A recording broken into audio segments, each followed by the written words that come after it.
And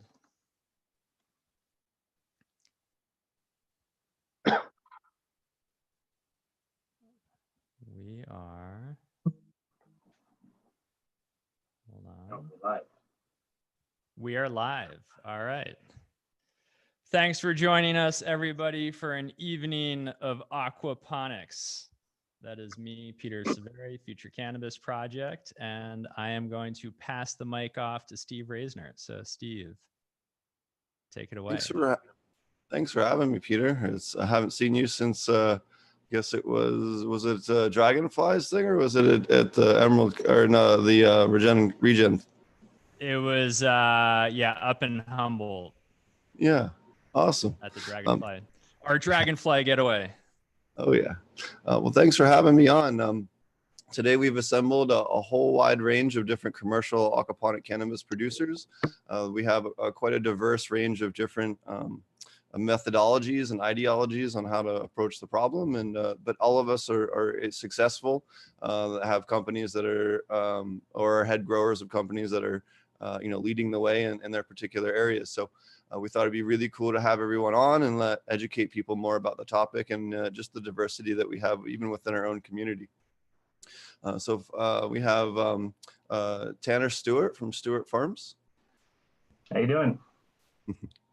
We have Bain Howard from Vertica.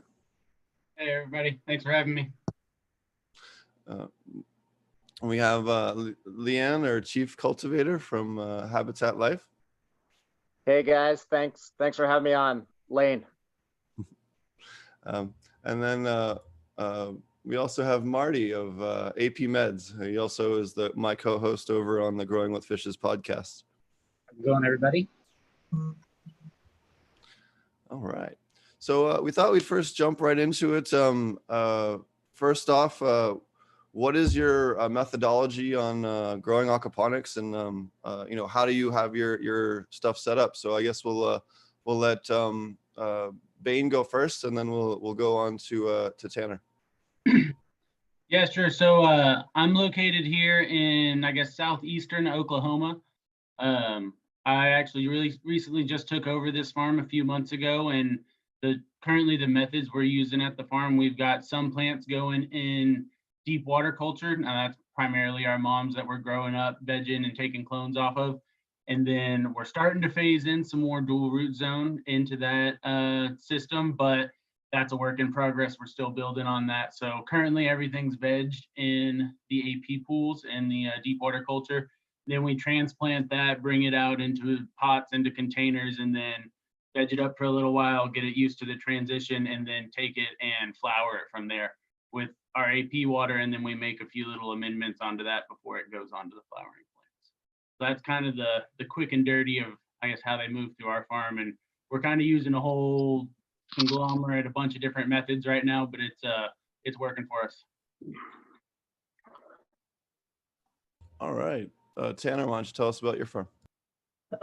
Yeah, so I've been in the indoor vertical aquaponics farming game for about 6 years here now, and originally my background comes out of a nutrient film technique format of aquaponics farming. So I did closed loop, completely coupled closed loop system for about 3 years in the leafy green realm with spinach, kale, arugula, Swiss chards, pretty much the leafy green world. So there we practice nutrient film technique on a completely closed loop system. So that's where I kind of came from at a food. But now as we move into the aquaponics realm within cannabis here, we're located in St. Stephen, New Brunswick here, right on the border of Calais, Maine. It's kind of a cool little town here that you look across the river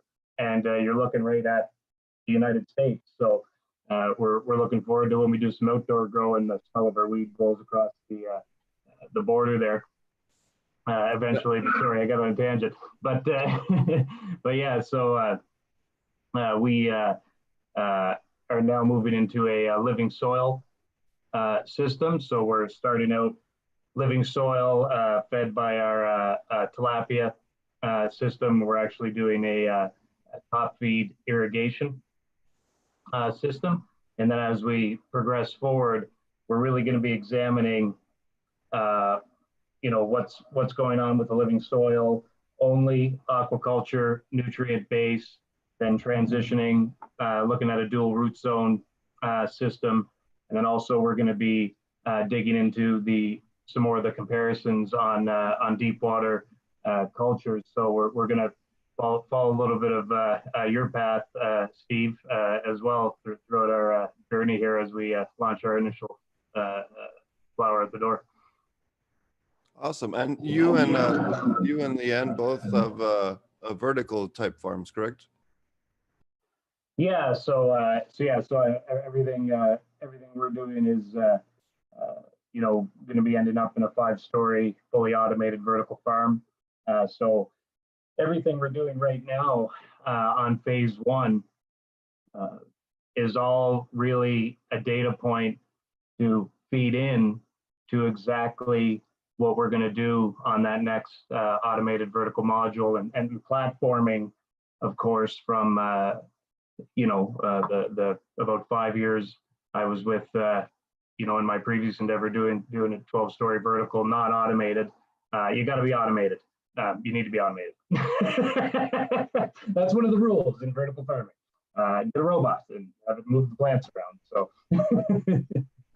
And Leanne, I understand you have quite a nice vertical farm. I know you sent me quite a few nice pictures. Tell us about how you're set up. Well, thank you. I appreciate it. So me and the Habitat crew, we have a micro cultivation facility out in Chase, BC. We use coho salmon as our fish species, and we are a soilless facility. So the way it works is all the water from the salmon is going into our water treatment room. There it's going through a digester that then we end up sending to our cannabis plants.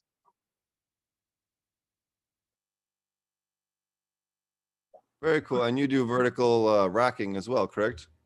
Correct. So right now in our setup, we have 2 levels high, and we have the middle open up. So we're just going up on scaffolding to look after the top racks at the moment. All right. And Marty, tell us about your grow and how you're set up. Well, I used to have a medical grow here in Southern Oregon. Then after legalization, I got shut down and had to move again. So I'm just getting set up again here. I got a test system online, and I'm working on building out a design that I can replicate for medical growers in Oregon that all want to, run their 48 plant count and try to make something that's a little cookie cutter, if you will, and put that together and be able to do that. And so just getting ready to finish the first harvest on that, and yeah, pretty excited about that. And I run just koi and goldfish, so nothing fancy on the fish side. They're pretty much just nutrient machines and microcultures on my end. Awesome. So how many of you guys here have actually grown with other methods that aren't aquaponics? Oh yeah, for sure. Living soil, sub-irrigated planters, yeah, just pots. A number of different ways, allegedly, earlier in my career. I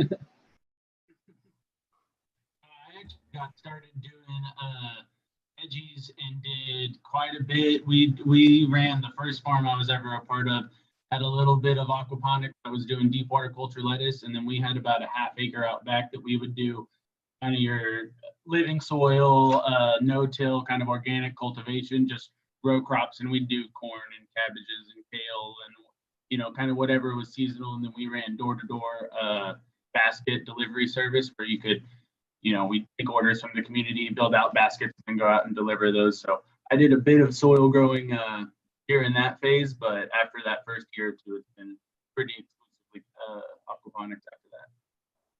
Yeah, I've been going in reverse. So I started in the garage with the 8x8x8 module and the fish tanks, and I'm working my way out to organic soil farming. So I'm kind of doing it doing it backwards, but I feel like it gives me a good base.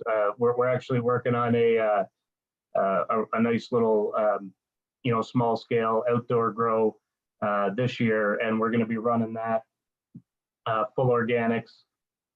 Hopefully we'll be able to get some fish amendment out to them towards the end of the season as a top up, because we're just getting our fish seeded in this system here right now. So what we're doing this year is we're popped a bunch of seeds, and we're doing a hunt basically to see what will work really well here in southern New Brunswick.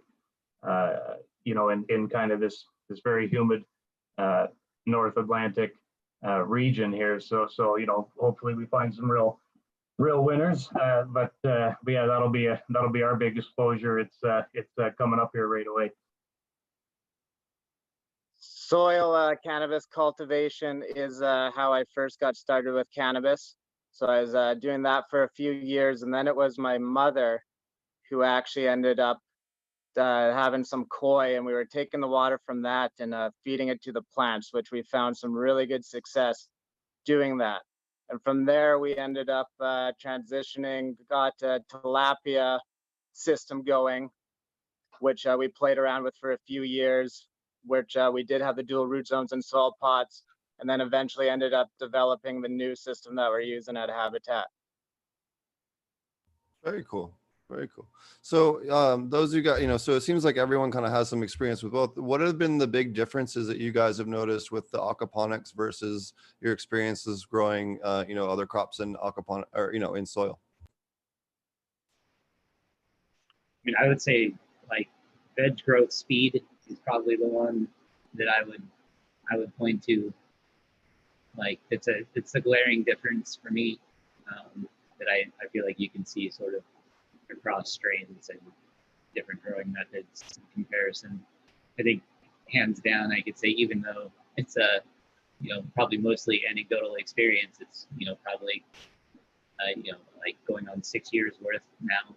And every year I grow in different methods, and I still feel like aquaponics grows the fastest.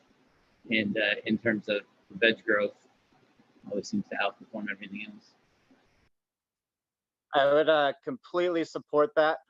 We see very, very, very explosive growth during the veg stage. And one thing that we've also really been finding is the amount of trichome production as we dial the system in more and more is also better than anything that we were producing before we got into aquaponics.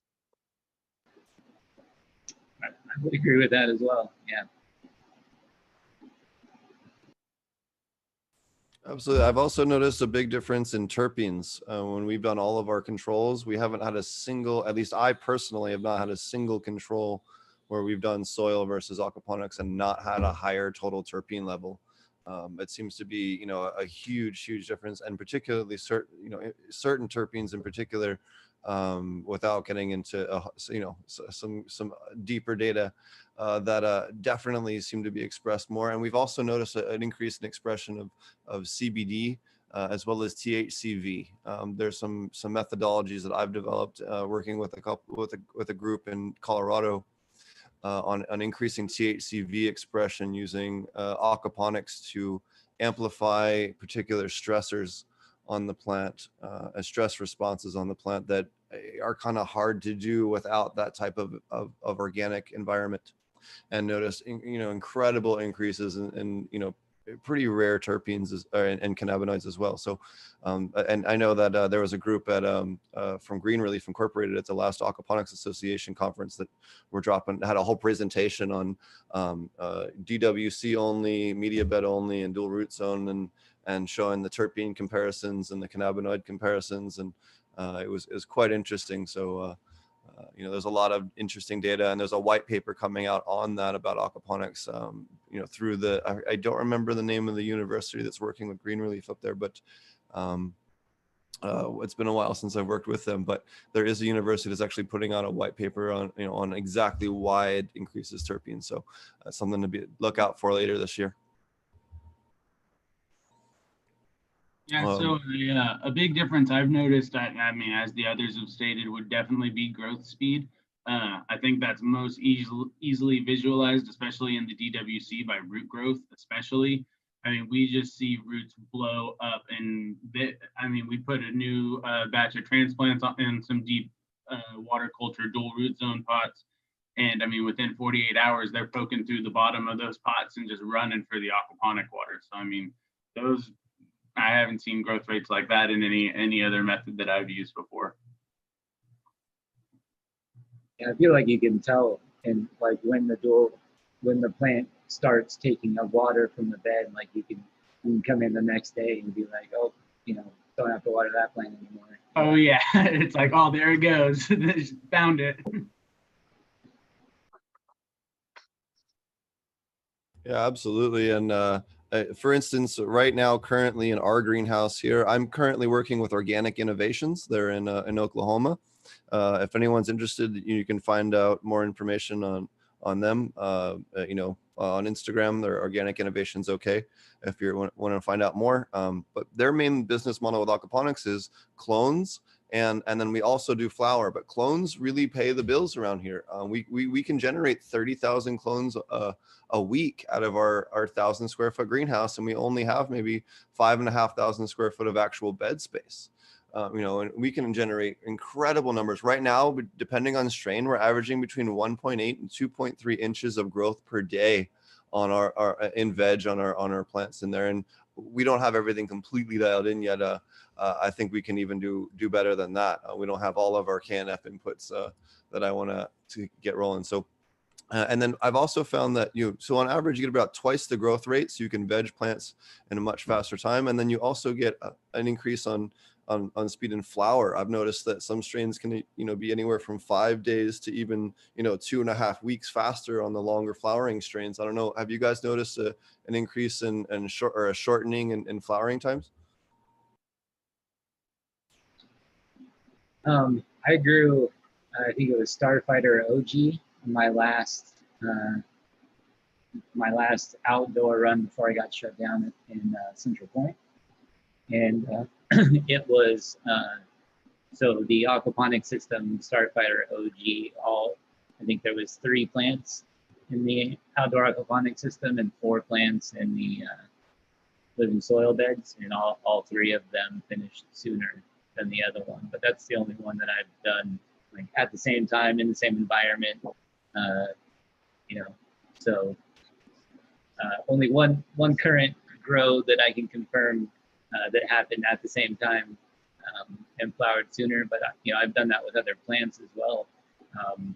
Elderberry bushes, grapes, strawberries, a number of different things that traditionally you wouldn't expect to see fruit out of them in let's say the first year you plant them, and on all of those we did across the board. So and from cutting too. So it was I feel like it's something that I've seen in other plants as well, and partly because when I first started out, people were like, "Oh, you can't grow those types of plants in aquaponics," and so a certain part of my personality is like, well, are you sure? Are you challenging me?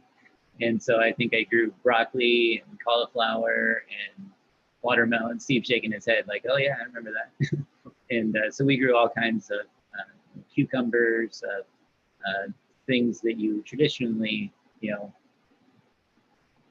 are told not to grow, including cannabis. At one point in time, there was a lot of people that would advise you against growing cannabis in aquaponics.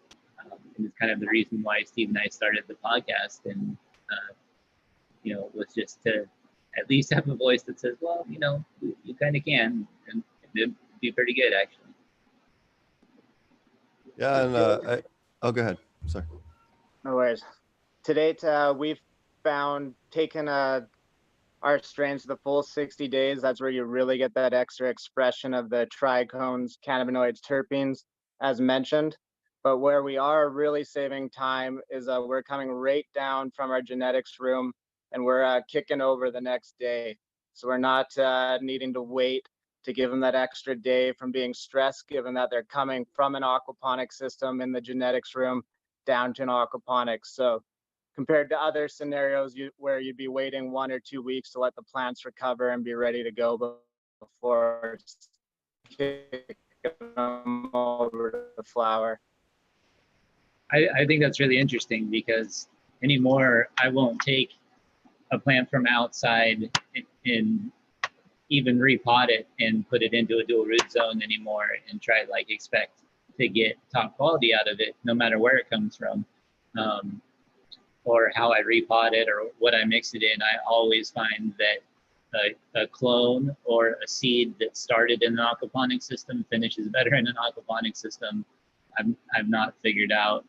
You know, I've transplanted, you know, probably, I don't know, I would say 15 different strains, you know, from other sources into aquaponics, and then flowered them directly. And then, you know, it's always been the same result, which is that the next set of clones after that, after the mom was in an aquaponic system and then cloned, seemed to perform much better.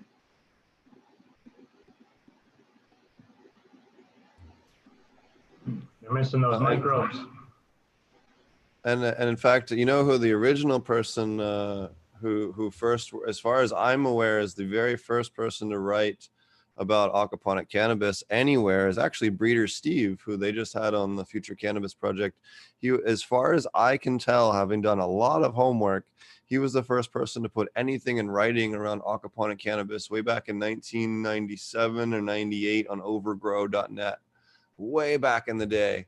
And I remember reading some of his really early stuff and then didn't see anything on it, couldn't find it. And then I found someone had reposted like an archive of overgrow.net or whatever, and actually found that some of those really old posts. And it's just interesting to, you know, some of the other people that are out there also, you know, that are well respected, also enjoy aquaponics, but, you know, don't really get the chance to talk about it. But he's someone that I definitely like to touch base with occasionally, because he is, you know, the first person to work with it, the first person to write about it in terms of anything on the internet that I'm aware of.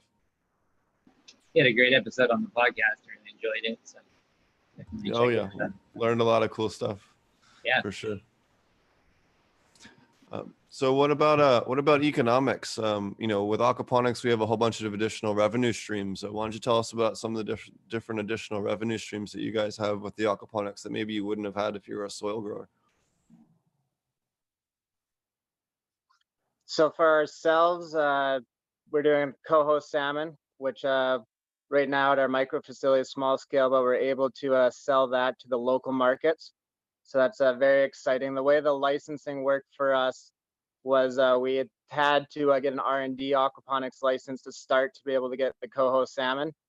And it was about a year until we got our official license from fisheries in Canada. So now in the summer, end of summertime here, we'll be able to officially start selling our coho salmon. So very exciting. That is a revenue source that we would not have otherwise. And it's very delicious smoked. I like it sashimi grade as well. Well, sushi for lunch. Absolutely. have you made infused salmon yet, though? Unfortunately, our license will not currently allow us to do that, but that is something that we're looking forward to doing in the future when we're able to get the right licensing to be able to play around with that. But in your backyard, though. In your backyard, though. I wanna No. I want to touch on that one topic real quick, but before we keep going is that a lot of people aren't aware. So meat processing is federally regulated, and the inspectors are federal employees. They cannot legally set foot in a United States cannabis facility as a federal employee working for the USDA for the meat processing, because we're technically Schedule 1 still if we're doing THC. Okay, so you cannot actually get a license to kill your own fish in currently legally in any state. So you have to work with either a university or a third-party meat processing company. You can't actually do a complete vertical, and it's one of the areas that is kind of a weird quirk of the legality. And something that people just don't think about. I know I've written 2 separate grant proposals for 2 different universities for them to make mobile trucks that could actually provide for one in Oklahoma and one in another state for, you know, to provide a service for those people, because there's a need for that, and they can't legally apply for a license. Yeah, we're all good here in Canada, Steve. Good Oh, up I know. here. All good, man.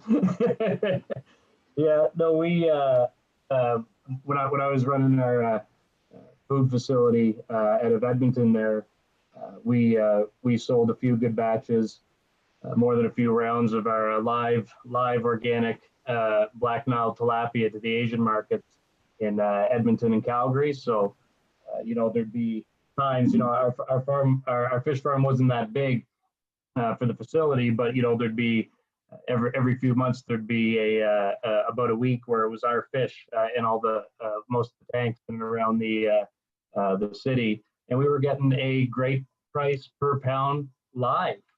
So very convenient thing to, you know, help offset, you know, worry of processing is if you have a live fish market. And so in our location here on the border of Maine, we're actually 6 hours from Boston, 9 hours from New York. So it gives us really good access to even larger Asian markets down there. And, you know, when the economy is running normal, people will eat lots of fish from the live markets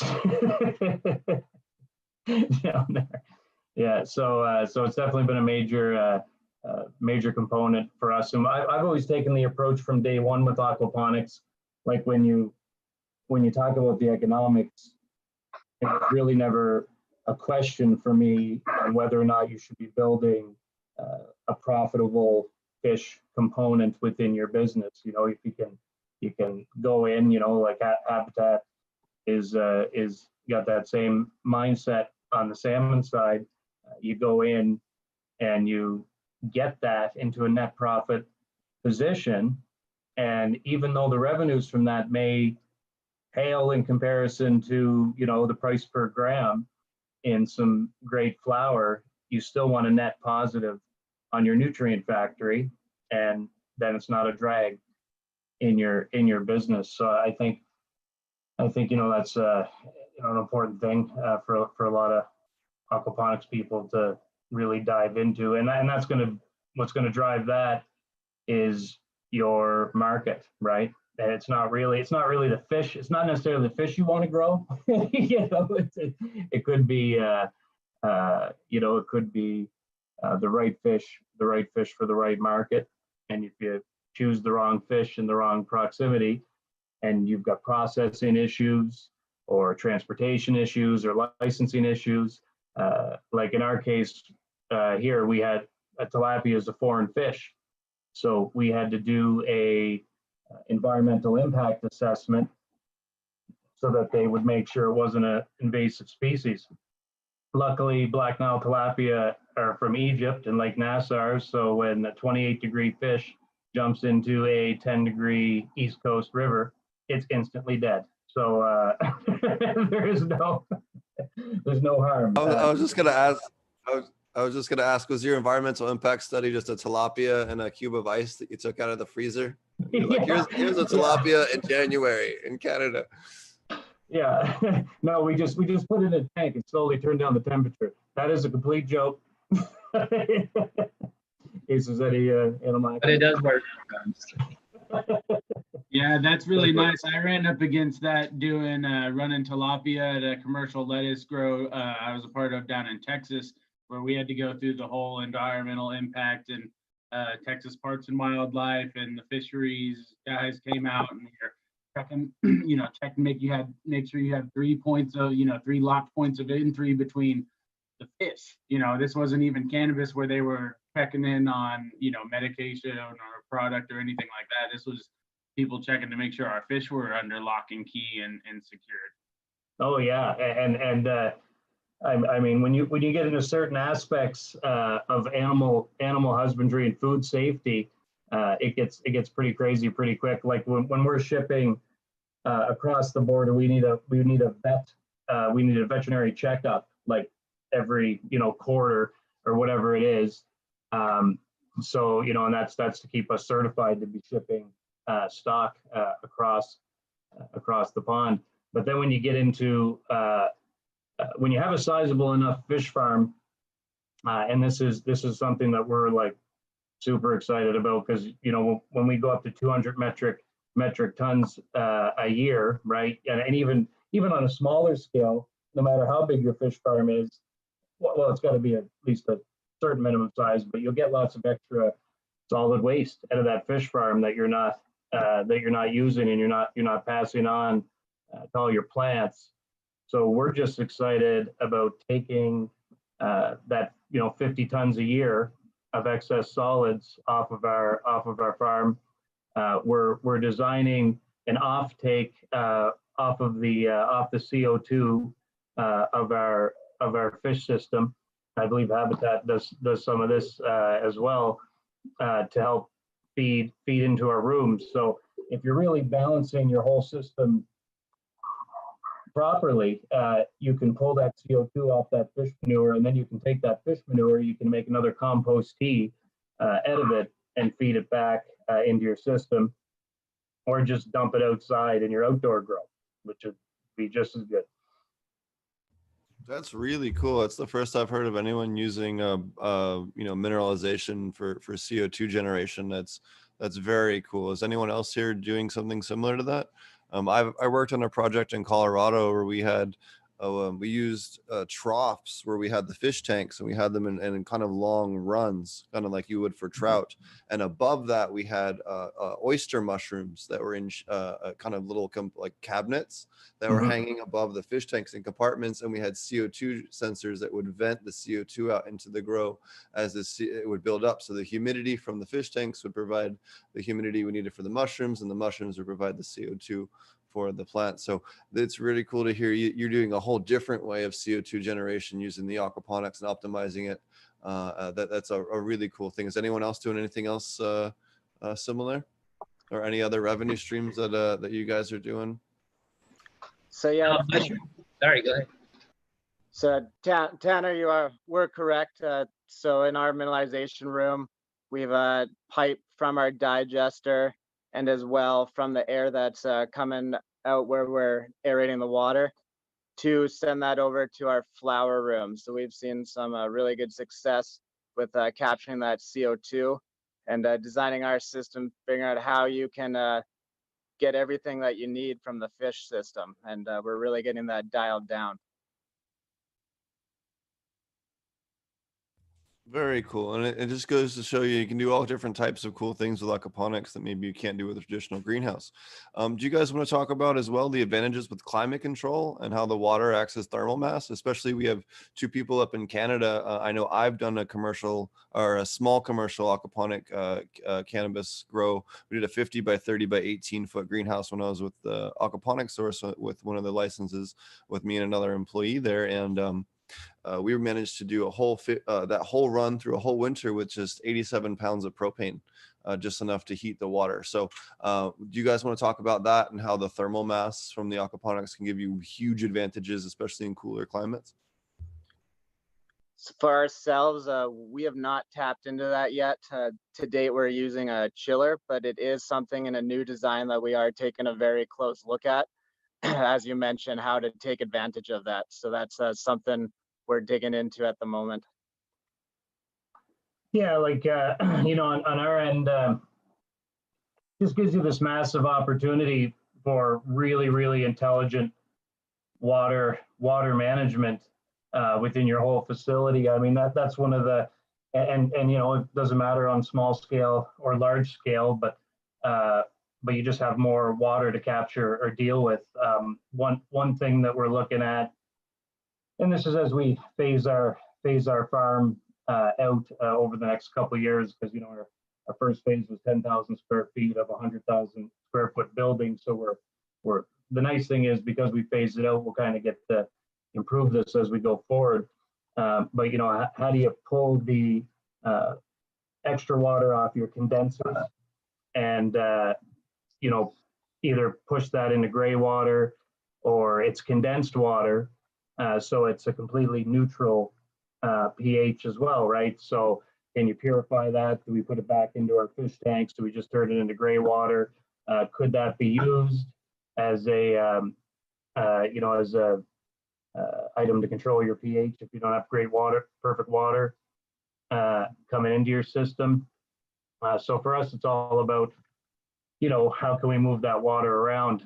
The neat thing about where we have our tilapia output calculated to feed our vertical racking system is that it'll actually require 10% fresh water changes for the fish per day, up to even 15%, versus where tilapia doesn't need a ton of fresh water. So they would actually be happy at about 5% fresh water changes a day. So I kind of took it off into a tangent, Steve, just like water, water design and where we're putting it, what we're doing with it. But yeah, I mean, that's one of the funnest things that I like about the whole aquaponics in general, is we've got places to put things so we can get rid of the waste, right? I've had a great luck hybridizing with geothermal and then with solar water heating on heat exchangers for heating that. But yes, absolutely. And there's all, again, it just goes to show you there's all different ways that you can use that water in order to benefit your plants in ways that, are still doing it in an organic kind of living soil. And one way I wish people would think of it more is don't think of it so much as, organic hydroponics. Think of it as aquatic soil. It really represents that, especially when you look at the biodiversity of it. NASA did a study a couple of years ago where they were trying to figure out which microbes, if we go to Mars, do we need to bring to do mineralization for plants in an aquatic environment? If we're going to bring fish, or we're going to bring some kind of aquatic creature that we're going to farm for food, and we're going to grow it for nitrogen production to feed plants, what microbe package do we need to bring to have full mineralization for all your different plant essential minerals? And what they did is they went and they did a DNA study where they took samples from a whole bunch of aquaculture facilities, aquaponic facilities, a couple nearby properties, and then soil, and they actually found that the most diverse soil wasn't even within 168%, or was the aquaponics was 168% more biodiverse in terms of number of different species than even the most biodiverse soil was. So when you're strictly talking about biodiversity and stimulating that plant's immune system in ways that that are not necessarily pathogentic, it really helps, again, increase that terpene expression. Because remember, the plant is just making defense mechanisms and things, going, hey, this is in the environment, I should probably prepare for that, or this and the other. And it's also where you see people fail too, when you see people switch over to cornfields and other things, and they don't prepare for that kind of stuff, and then you do see them with these outbreaks that you see with a lot of these hemp fields and stuff, that people that have done that. So we kind of show you the two ends of the extremes of that. But well, the thing that, and you just kind of touched on it, I just want to throw in here, that excites me about all of our abilities with aquaponics is to really play with the microbial expression through the fish manure via the input into our fish. So basically, designer fish diets to influence the microbiome of the fish, and how are those microbes expressed into your living water, and then the path to, well, am I creating new stresses, new microbes, new bacteria culture, right? Have I changed the diet enough to create that stress that you're after in that terp, or that cannabinoid? And that's going to take a while to figure out, but we can play with that through the diet, right? And 78% of the microbes in the soil are, can also live in aquaponics, and vice versa, and aquatics. So I really do think with more research with these aquatic microbes, you're going to see a lot of them being transitioned over into the soil realm, and people using them to, you're going to see more things like mammoth pea, or more things where these isolated microbial chains are going to be more and more common, and kind of there really is an area for growth, both in research as well as economic. Is probably a few $1 billion in research in the mineralization with natural occurring microbes.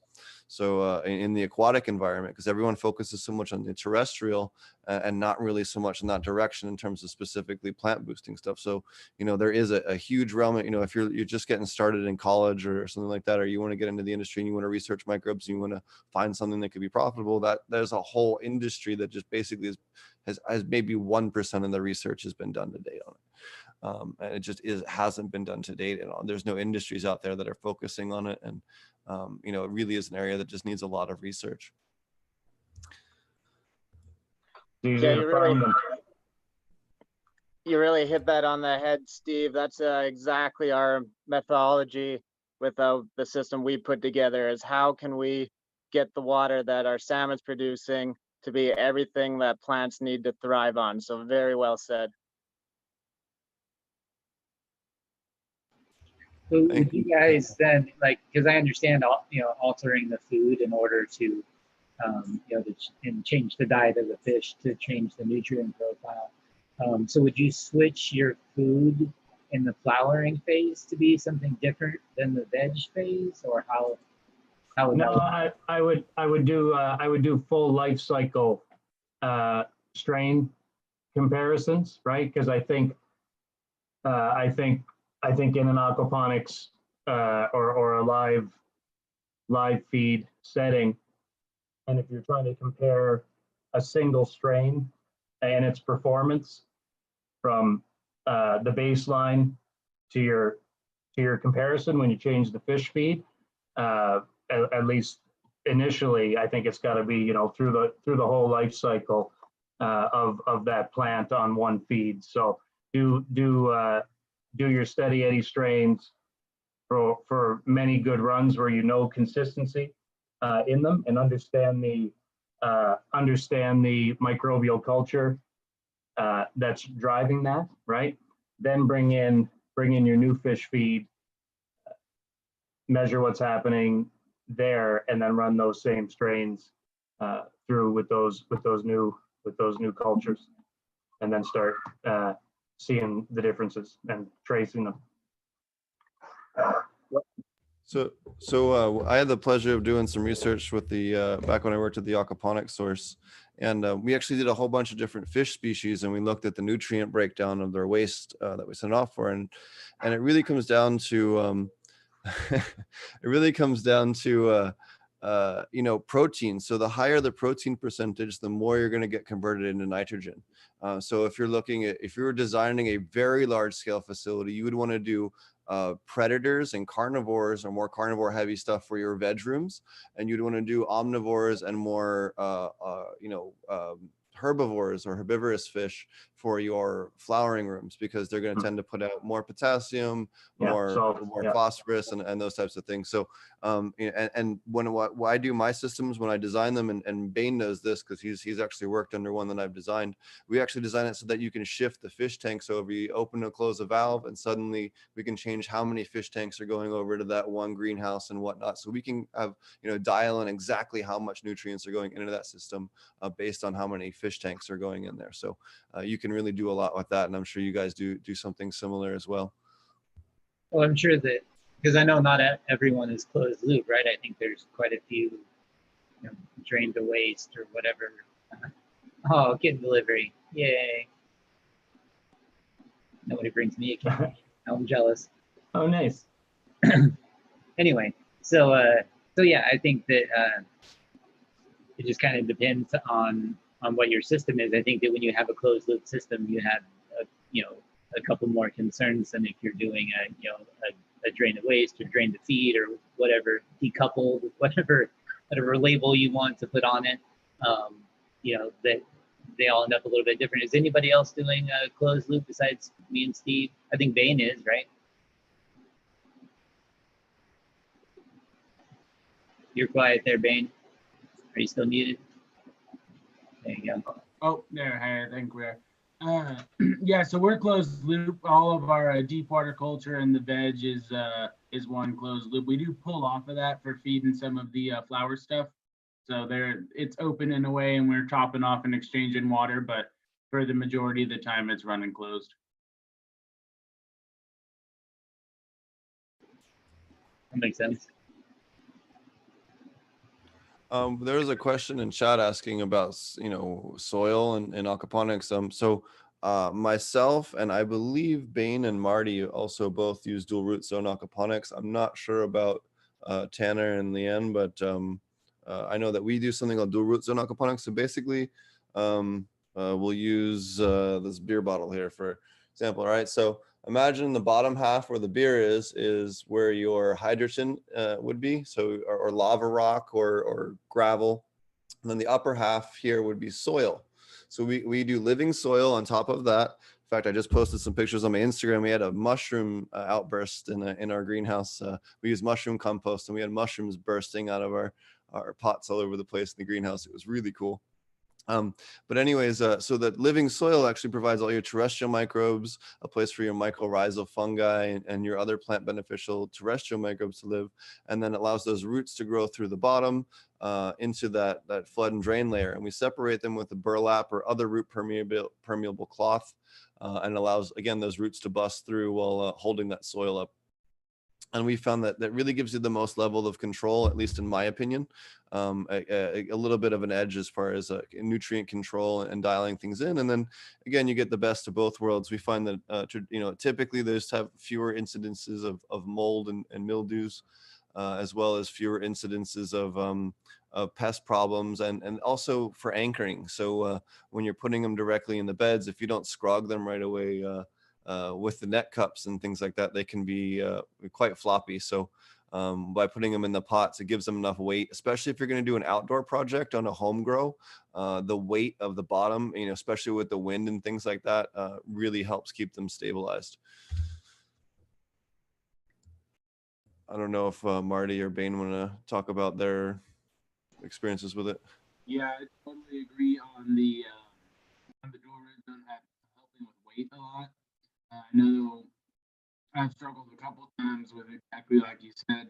If you don't get the net on them right away, once they sit on top of those boards for long enough, as y'all know, they grow so fast that they'll just take off, get real top heavy, and then if you've got them in the converted lettuce boards like most people are running them in, they don't really have a lot of purchase.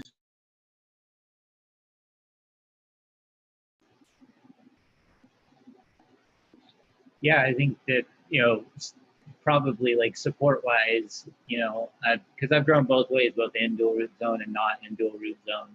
And you can check them all out on my YouTube channel at AP Meds, going back, I think 5 years now or something like that. And but yeah, I definitely had an issue of, when attempting to train plants to a strong net, for instance, rather than the plant bending like this, the entire plant, it would pull itself sideways like this, and so that it wouldn't do the same thing to the plant structure, so that and get exactly what you wanted. It was just a plant that was leaning over sideways and not getting the change that you want in order to get a full strong net. So it definitely helped in that sense too, because the hydrogen was just too loose. And then also growing outdoors, the wind, even a small amount of wind could blow a plant over that was just sitting in hydrogen, especially once they get to 5 feet tall or so. They can catch a pretty good sail. And so the dual root zone pot really helps have a solid base to it and keeps it from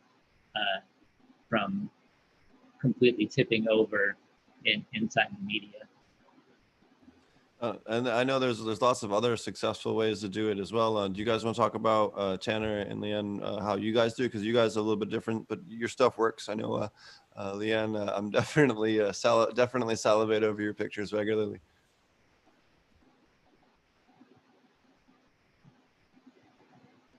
You're muted there, bud.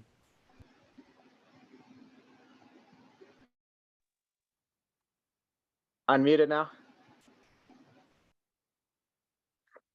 Hello. You're good. We're good. Awesome. So yeah, we're using neoprene discs. So that's how we actually, when we take our cuttings, we end up propagating with those in our cloners. And then we take them downstairs, and right now we have rafts that we're have holes drilled into them, and we put those directly into the system. And you are correct, we do get trellis up right away, and we end up having a couple layers to make sure that those plants get the right support for them. So I could see being in a soil scenario, definitely gonna have more developed support, but the roots, they do explode in that water, and you're gonna find a lot of support that way as well. But you got those big heavy buds. One thing I would also suggest is, even if you're going to do DWC, don't do a plant with a really long veg, because what will happen is, even if you support it with the net, and we've tried this, we did like tried to do a summer run in DWC in a greenhouse, the physical weight of the whole thing will actually push itself down, the stalk further and further down into the water and push the net cup down in, depending on how quickly it is. But and what size you're using. But again, if you're doing a normal run, like on a commercial production, you never run into that problem. You're only going to run into that if you did a full summer run or something like that. But yeah, we've found going in with plants that we either veg a little long or came down as large veg plants, they did not end up flowering as well as ones that are around that 8 inches coming down. Given that you have such explosive growth there, it's really the right size. And doing that, we're doing vertical as well. We're working within a 4-foot space. So we're not growing really tall, large plants. We're growing them in a tight space. You have anything else you wanted to mention there, Tanner? Yeah, no, we're heading into this in a living soil status right now. So we're everything we've got potted up right now is all of our mother stock, right? So what we've been doing is basically pheno hunting here for the last 4, 5, 6 months now, and we've got our Royal Cushes built up. We got some LA Pure Kush, Hollywood OG. So all of that is coming in living soil right now, and we're gonna build all our stock like that. And then as we turn our system on, we're gonna be feeding the aquaculture nutrient top feed to the soil here, just in the early days. And but we've got our one grow room set up with 4 solenoids, one per table.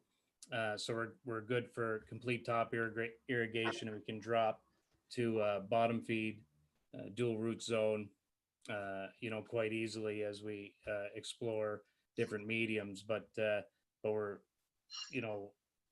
just happy to be starting in the full living soil experience, because that's really what we're aiming for on the on the outdoor as well. So it's a good place to start with our strains, and as we sort through them, we're going to kind of know where they need to go. But we're looking for stout plants, right? Which is why the Royal is a pretty good plant. It's fat and droopy, and it's coming in thick. So we're looking for those plants that we can go vertical with.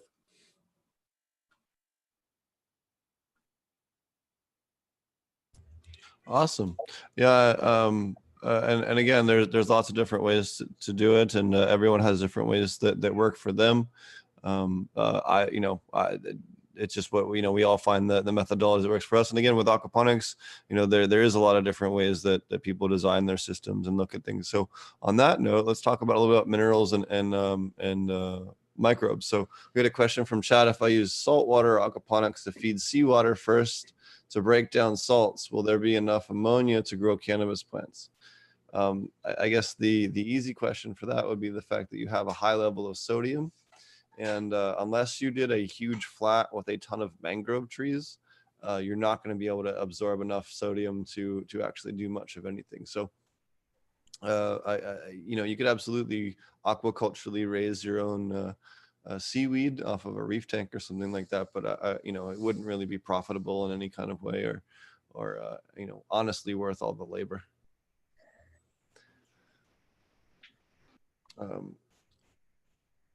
me look here. So we have, so let's talk a little bit about any other pros, or what are the downsides that you guys have found with aquaponics, or maybe some of the learning curves that maybe were more difficult than you were expecting? For ourselves, I don't know if it was unexpected, but so I grew up raising cattle in an agriculture background, so had a very much farming background. When we started up, we really had to be on top of the system. Sometimes you get alarms at 2 in the morning. You had to be ready to respond to say a pump wasn't working right or something got clogged on you. So that was one thing fortunate that we put in our system, is we did have all those alarms, and we had a good crew that was able to make sure that we got up and were there to tackle the problem, and people close to the facility. Because there was quite a few scenarios that we went in, and if we had left it for 36 hours, the scene would have not been so good. And as well, when you have that initial startup in our aquaponic system, when you're going through your nitrate ammonia spikes, you really got to be paying attention to your water quality. We were able to get through without having any big losses of our fish, but I know if you weren't on top of it and paying attention to your water quality, that is something that could happen very quickly.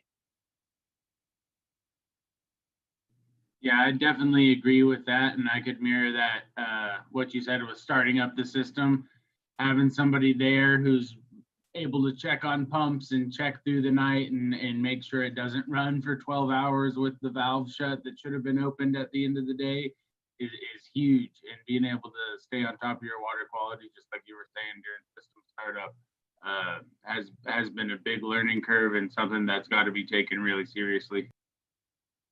Yeah, even human error. I've heard of some large systems that somebody will go through doing some cleaning, etc., and leave a valve open, walk away, and all of a sudden all your water's gone. So it's really stuff you got to be on top of. Make sure you got good SOPs and checklists before you leave the facility to make sure everything's running correctly before you're shutting the doors and everybody's not in there for a little bit. Nah, somebody forgot to turn the backup generator on. And floor drains. Floor drains are very important. Floor drains, yeah, floor drains. For when the flood does happen, have lots of flood. Because they will lots of happen. floor drains. It will happen. It will happen. The important thing is to make sure it doesn't build up enough to get into the electronics. That's the important part. I'm getting all my floods out of the way before the fish. I've flooded it. Getting it started up. Always set a phone timer when you turn on a pump. That's always big. Don't stare at the plants too long and think you've got time to get back. Well, there's always something. If you try to walk around the farm and do a full 360 or something, something's gonna grab you. So me having the alarm set on the phone, I've got a variable, how long does it take to fill the IBC? Okay, that's my 15-minute timer. The big fish tank is 30, and so on and so forth. For come back around and check on that pump. Yeah. And the camera, the fish cam. Fish cam is very important. You look at the fish cam, you see the fish, they're fine. Yeah, when we started because we were running a completely closed loop system, which I'm glad I did, because it really gave us that complete understanding of when you're doing that, when your water is just doing this like all day between the fish and the plants, which is a good way to cycle the water through your system, so you're always moving water. You're making sacrifices, and you're just trying to do this continual dance between your fish farm and your plant production side. So coming out of that, that's why we're landed into more of a decoupled system, where you've got your fish farm and your nutrients are coming over into your system, and you've got a little more fine tune control, and you can keep your temperatures perfect between your two systems. But yeah, that was those are some those are some pretty tough days. You know, when your pHs were going up and down between your fish and your plants, right? Yeah, I learned Yeah, and that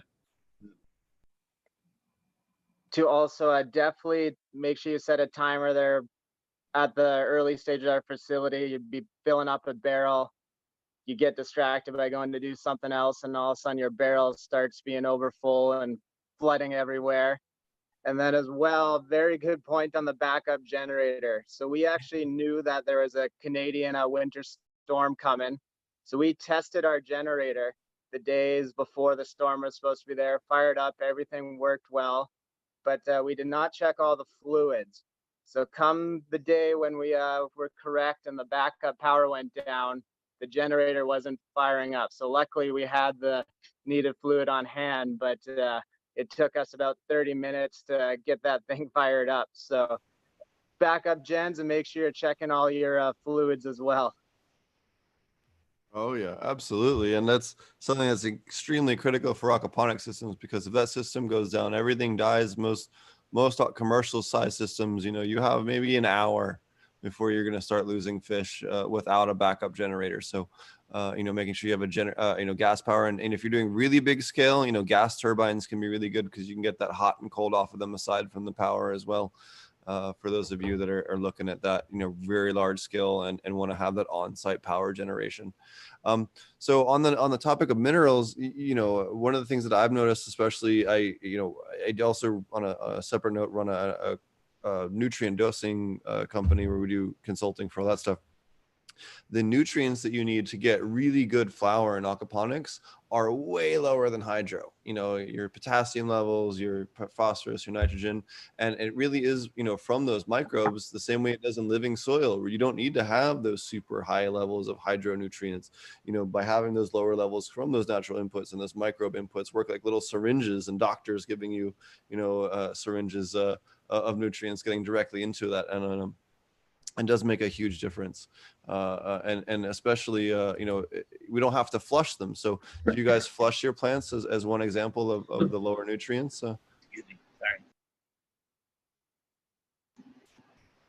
sorry. I don't flush personally. I've never, I mean, I guess it kind of depends. Like, I stopped feeding. So I think that there's so many different ways that people define like what flushing is, that it can get a little construed. I think because people do different things and describe it the same way, and then a lot of discussion happens that's not really like effective. But yeah, so some people describe it as just feeding nothing but water the entire way through, like the last couple weeks of flowering. So if you're doing hydro or something where you're feeding a lot towards the end, then I suppose that makes sense. But obviously in aquaponics, there's not like much of a way to turn off nutrients and not have them in there anymore. So, but you also never have the high concentrations of nutrients that you would be trying to flush out anyway. So your fish would just die. I mean, I think that's probably like the simplest version that I can break it down to in the way that I look at it is that, yeah, you can, if you're talking about flushing as not feeding very many nutrients towards the end, then yes, I try to cut my feed down towards the end. I definitely don't feed any nutrient teas towards the end. And I try to, basically just let them finish without increasing the nutrient profile in my system. So I guess yes, and that way you could consider it flushing. Because otherwise people that do live in soil, you'd be like, well, I don't feed anything but water the entire way through anyway.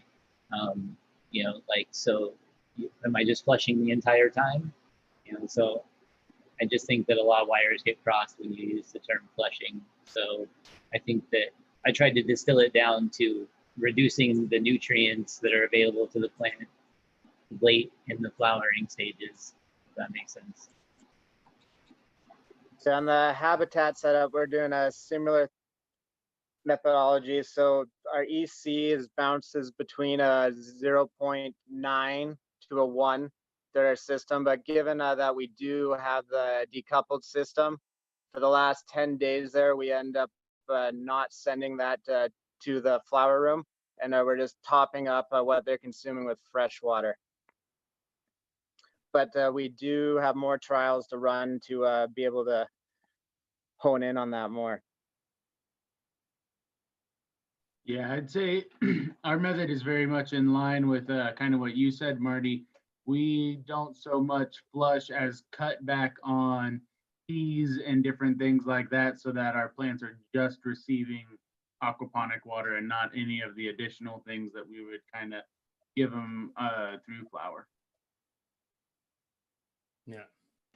Yeah, and from our perspective, you know, on a living soil, kind of nutrient subsidized medium with aquaponics water, you know, same thing. We're trying to just reach that balance of where the plant's going to take all the nutrients it needs in that pot, plus what we top it up with at the appropriate time, right, for the best punch.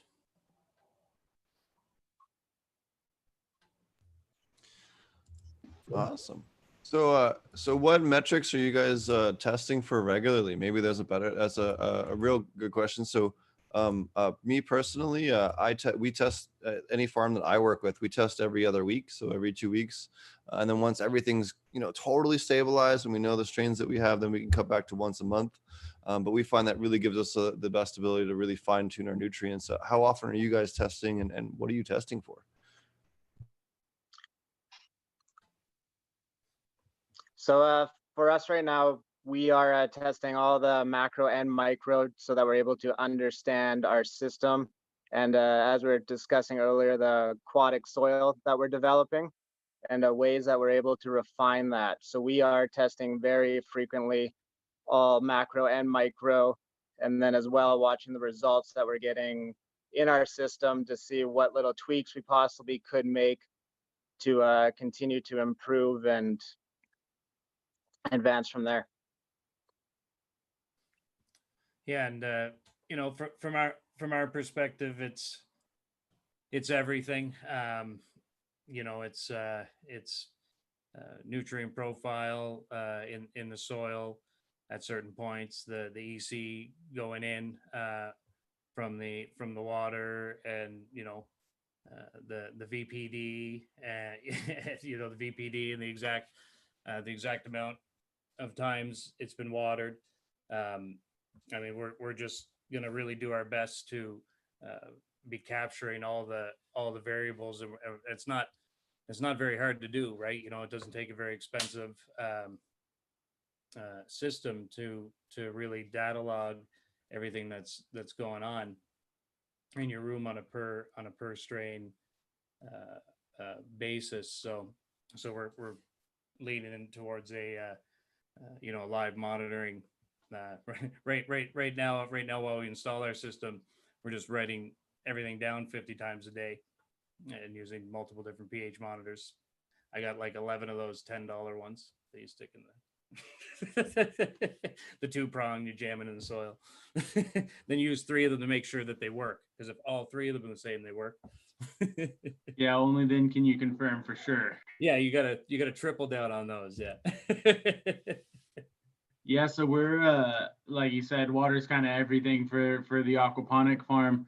We'll do our full panel tests every 2 weeks, so that's all of our macros, our micros, and then we'll add silica on to yeah, there it is. Yeah. So convenient and cheap. Steve, can you actually bring that back and show it? Can you bring it back? Well, yeah, I gotta get that 3-way meter promo in here. How much you getting paid for that, Steve? All right. It's awesome. It's got pH, light, and moisture. But like you said, you need to buy them in 3s.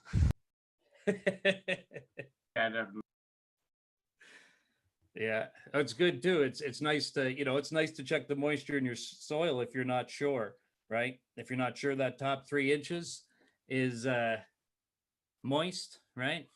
Yeah, if you can't figure that one out, you better get the meter. Yeah.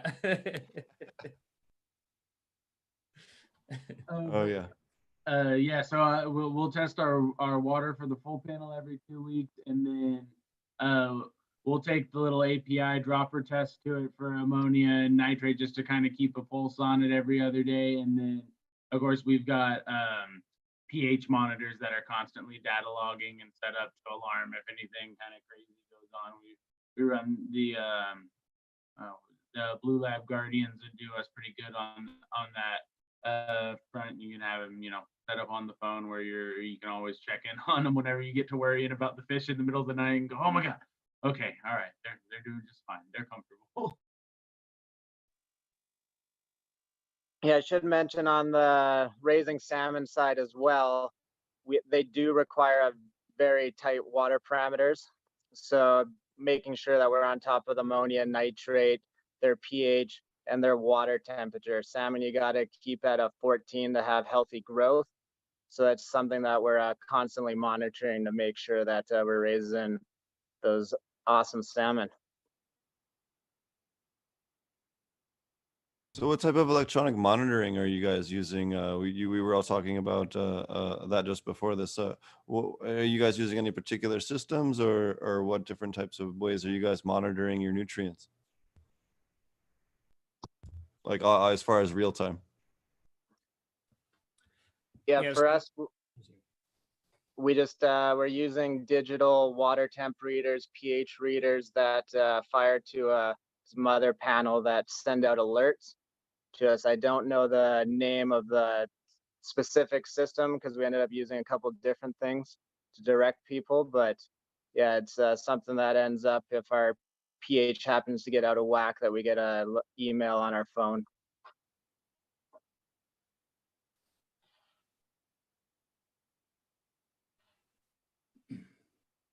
Yeah, so I mentioned earlier, we're doing the Blue Lab Guardians are the ones that we're currently running at the farm. A couple $100 a piece, so they're a little pricey if you're gonna get a whole bunch of them to strew throughout the farm. But I think it's worth having because they have an app that's at least decent at getting you connected to a phone or computer and bouncing that back, so you can always kind of check in on the system.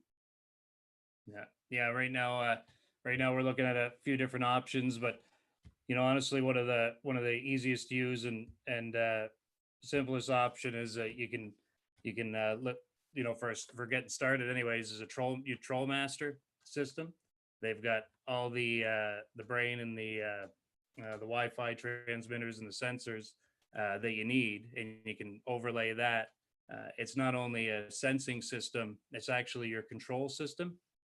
So we're actually combining our controls and our sensors basically into one, right? So like our heaters, our humidifiers will all be run off of the same system that'll be pulling our data log in, and then similar to Lane, using Blue Lab like sensors in the water and in all the grow rooms.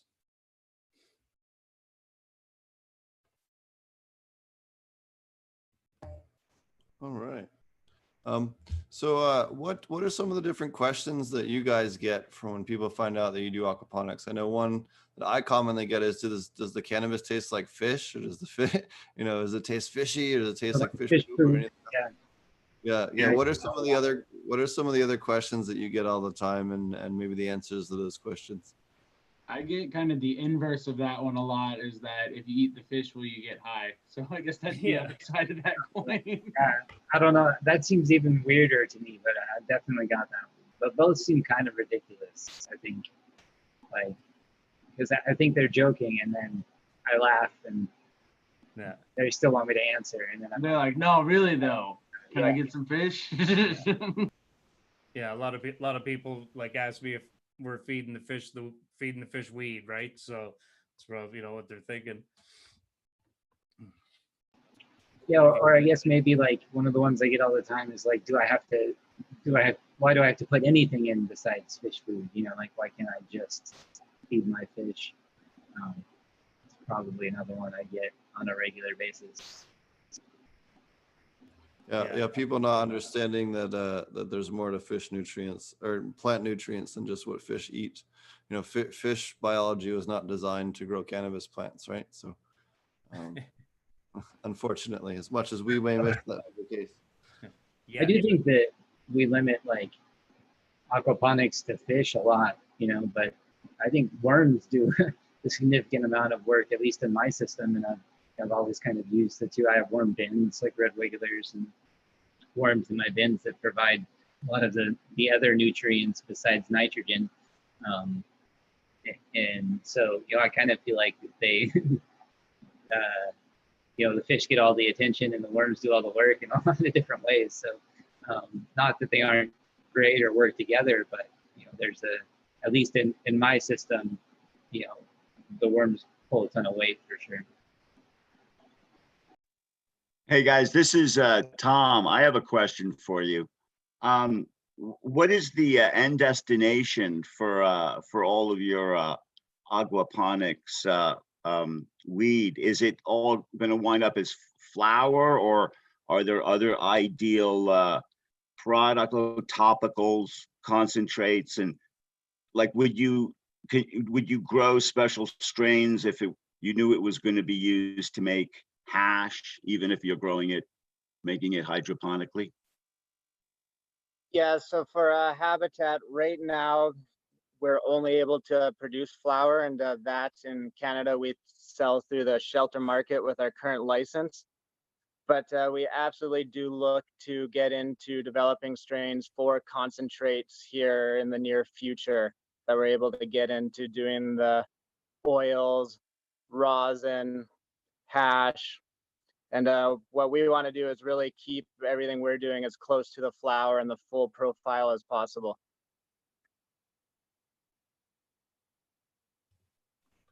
Yeah, for us, you know, we're really gonna let this strain dictate, you know, if it goes into flower or if it, you know, is going to go into a good pre-roll. But we're looking for really greasy, terpy strains, and that's gonna, you know, make it into decide where it goes. Alongside our flower launch, we're working on infused health and wellness products. So we got you know, bath bombs is is a thing that the Stewart Farms has been doing for a while, and so we're looking at that and some massage oils, and that's just something that that we can get out to market quick while we're sorting through our genetic library. So you know, our primary focus in the flower rooms is really just you know, hunting through the library of great stock that we have, and deciding where that goes. But you know, definitely you know, also trekking towards a really nice cannagar, because I'm a big cannagar guy myself, and if we can get some nice rosin infused cannagars out there on the Canadian market, you know, we're in the process of figuring that out right now. So Are you Well, gonna you're end talking your my night with a language. bath bomb? what's that? Are you gonna end your night with a bath bomb? Well, You're gonna have some alone time with the bath bomb and the the cannagar.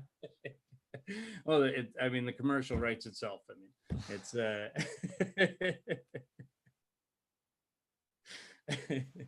Yeah, for me as a medical producer, maybe, I don't know if anybody else is here or everyone else is recreational. Nice background you got there, Steve. I like it. You know, ours is a little bit more tailored to needs of patients. So, you know, some of them want or need a full plant extract, like an RSO made. So, you know, we facilitate that to get made, or some of them need a tincture, you know, where it needs to be extracted and then put into specific doses and then combined together. So, you know, it just kind of depends a little bit more on the patient first, and then everything above that, you know, is all the overhead, a lot of times gets either distributed as additional flour, or a lot of times when the patients will already be making extra of something, like one patient will have extra gummy bears and they like to share, or whatever, and however it works out. So in the medical world, it's a little different than just marketing products directly to the end user. But I would say probably most of it gets consumed as flour, or put into some sort of edible / medication. So kind of, I guess, a little bit of everything. Not a lot of rosin, not a lot of pressing getting requested in the medical world. I'm not sure why that is, or what. But that's, I guess, the only thing that I could really say about the medical market is that it's a little bit more specialized to whoever you're dealing with. So here we at Organic Innovations in Oklahoma, we take 70-80% of it, all the stuff that's easily trimmable pretty quickly, that all goes to flour for flour sale, and the rest goes into concentrate. Occasionally, we'll grow some stuff that's a little more airy, specifically for concentrate. But I think that, again, you kind of grow for concentrate, or you grow for bud. If you're going to primarily lean your market towards one or the other, unless you really split your production, because the cultivars that are going to produce ultra heavy production for resin, for concentrate, and might not necessarily be ones that you want to have super dense buds, because that's going to have a higher chance of mold, especially with the fact that we do have a higher humidity than normal. We don't really like to have those super giant, I don't want to have maybe something like a god bud that has like an arm size bud, because that can cause us a little bit more issues. Not that we have that many problems using probiotics, but you want to reduce your chances of problems to begin with. So again, I think that goes back to, and I know that plenty of other people have talked about that topic. I know I've heard Frenchie talk about that topic at least 30 times. But you kind of need to decide what you're going for, one or the other. But in general, I find that most of the aquaponic people are growing for either that high-end concentrate, or for the high-end, more connoisseur boutique flower, because it does have a very different flavor and a more richer flavor to the smoke, and also burns very cleanly. I know quite a few people have talked about that in the past, and Breeder Steve was just talking about that on your channel about a week ago. Yeah, I totally agree, Steve. Like that's what we're, we've got two different kind of focuses, and the reason we're doing our outdoor sift is to find that greasy strain that we know won't need to go into flour, that we hopefully can do a good hash extract off of, that holds its, might be a good yielder, and then have something to potentially press right into a solventless extract. And then the indoor is going to be focused on the higher quality. Definitely. I'd say we do a little bit of everything as well. At Vertica, we're located in Oklahoma, so we were able to fully vertically integrate and have licenses to cultivate, process, and then dispensary license as well. So when we're growing our bud, we really have the outlets to do just about whatever we want with it. Obviously, the primo stuff is getting trimmed up and goes to flower sales. Our lab's coming online right now, so there is a portion of our stuff that's getting kind of reserved and set aside for that. We've done a little bit of business with a couple extractors here in state. Apothecary Extracts is actually putting out some of our flower really soon that'll be available in our dispensaries, from some of the stuff we produced in the aquaponics here. So we're excited about that. But to answer the question, it is a bit of everything. We've got some stuff that's going flower, some for extract, and so on and so forth. So let me ask you guys this question. Why would someone, or what is your opinion? Everyone here is a pretty experienced aquaponic cannabis grower. Why should someone that's maybe doing soil right now, consider adding aquaponics as part of their grow operation, or switching their operation over? You guys all have experience doing quite a few different things. Why should someone switch if they're currently, have their stuff figured out and they're doing their own thing the way that they've been doing?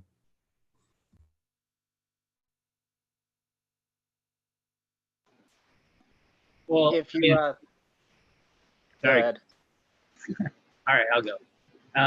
So I think that if you've already got your stuff figured out, then, I would just say to grow a small system next to it and make a comparison and see for yourself, because out of everyone that's actually taken me up on the offer of doing that, it has never gone back, I guess is probably the easiest way to put it. So I think that other than some living soil people, I would say, combine it, we'll add stuff to it. But I feel like the terpene expression or probably just overall genetic expression is greater in an aquaponic system, especially if you're doing indoor or like hydro, because you have so much little microbial pressure that you just don't get the same amount of genetic expression that's triggered by the same diversity of microbes. So I think that if you're not willing to take the step of putting in a system and comparing it yourself, like maybe you start studying someone like Elaine Ingram or someone like that can help you understand the importance of like nutrient density, not only in food, but also cannabis, for growth and health and yield and all those different things, sustainability, water usage. It kind of depends on what you're comparing it against. There are a lot of advantages depending on what you're comparing it against, but it's got a lot of sustainability,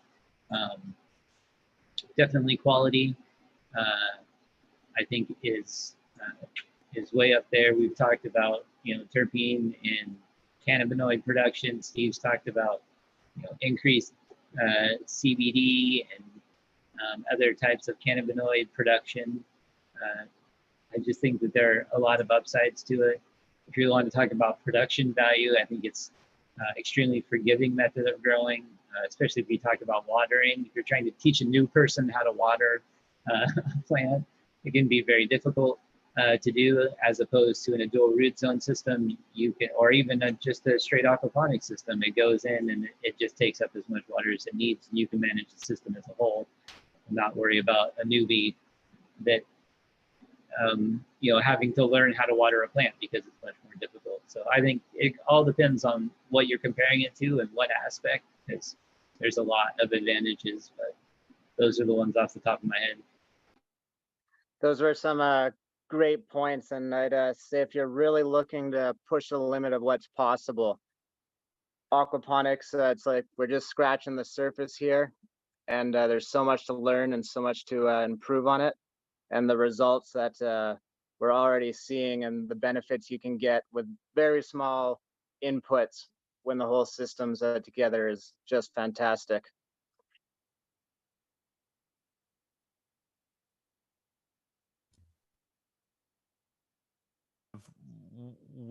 How big is the aquaponics ecosystem in agriculture? Like, is it growing exponentially? Is it lettuce farming? Is it everything? Is it like, what's the current state of aquaponics outside of cannabis? It's growing globally. Sure. So currently, aquaponics is expanding rapidly. In fact, thanks to the current global pandemic, it's really seen a surge. I know most of the aquaponic companies that I'm aware of that do vegetables have seen at least a twofold increase in customers across the board, in terms of people that want new systems or need support for their systems. So that's been booming. But in terms of commercial, it's mainly lettuce and leafy green production, nitrogen heavy production plants, because honestly, up until maybe 5 years ago, there wasn't really the high level research that had been done to do flowering crops and to support something that's heavy feeding as cannabis or something like that. No, people hadn't flushed out silica and the importance of that, and some of the other nutrient levels and other nutrient importances that were maybe completely overlooked when it was first done just for lettuce, right? Because lettuce doesn't take hardly any nutrients to grow versus cannabis, which takes a lot of nutrients to grow, which we all know, right? So developing that, and I had the pleasure of working for the aquaponics source back under Sylvia Bernstein when she first owned it. And we did a lot of research under how to make aquaponic systems more profitable. What plants can we grow? What medicinal herbs? What can we grow for profit? And what types of things can we do to make it more profitable? So we were able to do a lot of different types of research with different mycorrhizal fungi. We did a lot of cool research around how to grow osha root, which is a almost exclusively wildcrafted medicinal herb that we were able to grow at quite a large scale commercially in a greenhouse year round, because we realized that it has a very water loving mycorrhizal fungi that actually loves aquaponics, but you have to seed the microbe from a wild population. So we found a place where there was some osha root, gathered the mycorrhizae, seeded it into a wicking bed, and we were able to replicate those conditions and actually grow a plant that is almost exclusively wildcrafted. So there's a lot of potential for the aquaponics to be able to provide ability to grow a lot of agricultural crops that aren't traditionally able to be profitable. There's a woman that I know, it's in Italy, that's doing saffron, and she's getting 4 flushes a year of saffron.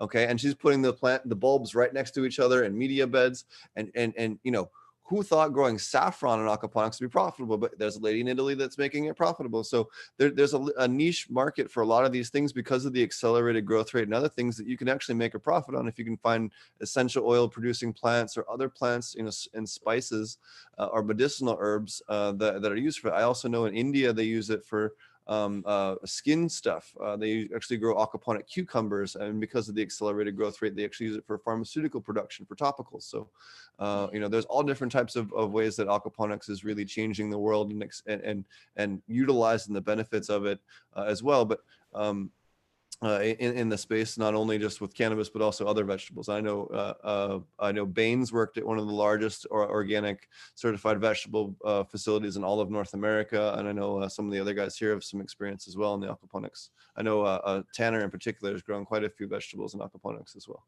And you got Superior Fresh down in the States. And when I look at the growth of the aquaponics movement globally, I like to look at the two industries, you know, separately. When you just talk about land-based fish farming as a whole entity onto itself, what you're seeing and what you're going to be seeing is mass migration of seafood into land-based fish farms as conditions worsen, you know, for offshore fish farming operations. So you're going to have this new influx of animal agriculture moving on to land, and right now the manure is just dumped into the ocean. So now you've got this additional nutrient supply. So that, I mean, a 90,000 metric ton per year fish farm is being built in Florida, a salmon farm, Atlantic salmon, as we speak. So that's the largest land-based fish farm in the world that's getting built right now. So, and with all the food security thought process that the world is going through now, Steve, as you brought up, it's like, okay, well,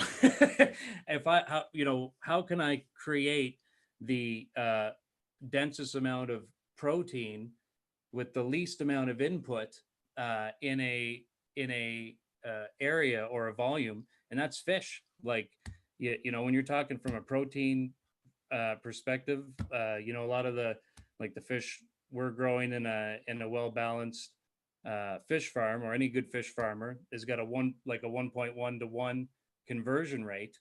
So it's almost a pound in to a pound of meat out.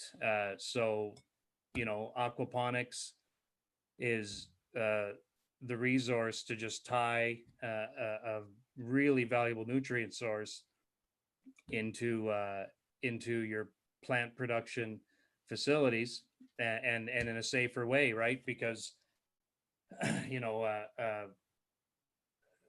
fish manure doesn't have as much risk for E. coli as a warm-blooded animal does. So, like, that's more from a food perspective. I mean, it's from both, right? But but more from a leafy green perspective on the fish side. So, you know, massive growth in land-based fish farming, massive growth in indoor agriculture, and our industry is growing right along with it because we're filling the gap. On top of the food scarcity in the world, we also have a water scarcity going on. And with aquaponics, with our current system right now, we're recycling 99% of that water. And we also firmly believe we'd be able to get that up to 99.99 with capturing that through evapotranspiration. So on top of the benefits of providing both leafy greens and protein, you're also very little water use to be able to do that, which is so cool. It's basically, if shit goes real bad, be close to an aquaponics facility and bring the guns. Oh yeah, and you can, and if you're properly dosing with your probiotics, I know, and we'll touch on this in a second, but if you're properly dosing with probiotics, you can drink that water. Like I would happily drink water out of any aquaponics system that I work on, because we dose probiotics that eliminate anything that's going to make me sick. So but absolutely, you know, I work with people in Barbados, I worked with people in Jamaica, and they don't have that much water annually, right? Or Australia, they don't have a lot of water annually. So aquaponics provides a wonderful way. Yes, you do need to have an initial large amount of water, but aside from that initial large amount of water, your day to day is just what the plants are uptaking minus a small amount of evaporation. And if you're recapturing that in the air, you know, you can put that right back in your system. I know you do have to be careful though, because some dehumidifiers can leach things like zinc. You know, stay away from zinc collectors. But yeah, the zinc salmon, collectors, copper as well is another one. Yep. So try to stay to the aluminum if you're going to get a collector or heat exchange, or not heat exchanger. What do they call them? Radiators. Make sure that they have aluminum ones, because those ones can actually be used in the aquaponics system without having any kind of headache. We use the Quest ones, and we don't really have too much of a problem here, at least at our current facility. So what, if any, Korean natural farming or other probiotic inputs are you guys using? I'm a big fan of lactobacillus bacteria. I know that a friend of mine, Joe Pate, over at Kentucky State University, did a research project where they actually looked at using lactobacillic acid bacteria in order to eliminate pathogens as well as accelerate plant growth and fish growth. And they had all kinds of cool results. I don't know if that white paper has been released yet, but if it hasn't, it will be this year. What kind of things are you guys doing for those types of inputs? So, I'm right there with you on the lactic acid bacteria. We like to do that a whole bunch. We'll dose both on the systems and then spray that as a preventative for certain foliars to prevent PM and stuff like that. In addition to the labs, we also do an FPJ that will, just as part of our routine trimming and stuff like that, we'll take that and make the fermented plant juice from it and add that in with our compost teas and stuff like that, just to give it a little extra zing. I just got my boxes made today to put out an additional IMO collection to get that whole process started and taking that all the way to the liquid IMO, although we haven't done that one just quite yet in at our farm.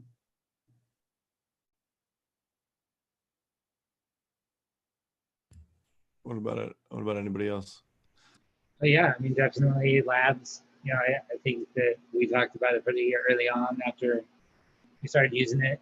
I think I originally picked it up years ago in the Probiotic Farmers Alliance Facebook group. So shout out to those guys. Got a lot of good info there. And so that was kind of where I started into like the fermenting and KNF realm. And so I had made some labs and I dosed it in a couple of different things. And I had spilled some on some filter paper that I had pulled out of something. And a couple of days later, it had like eaten almost everything off the filter paper and was relatively clean again. And so I actually started dosing it in my beds around that time, as opposed to just in my tanks, and seeing the benefits of the solids breakdown inside of my beds. And I think I ran the last system I had down there for almost 2 years, I think, between complete bed clean outs. And even when I cleaned it out, then it was for the move really was doing just fine. So I've been able to use labs and other microbes, ferments that really increase microbial density and variety to help break down solids in my system as opposed to using filtration. So I really had a lot of good luck with that. At today's date, we are not doing any microbial inputs in our system. Given the mineralization process we have, that's our digesters, our big micro area where it's really breaking down the solids that's coming in from the salmon side, and then making sure we're really filtering that water out before it ends up heading over to the plant side. But we want to really push the limit of what's possible with the aquatic microbial life from our coho salmon, and then down the road take a look at how we can continue to improve.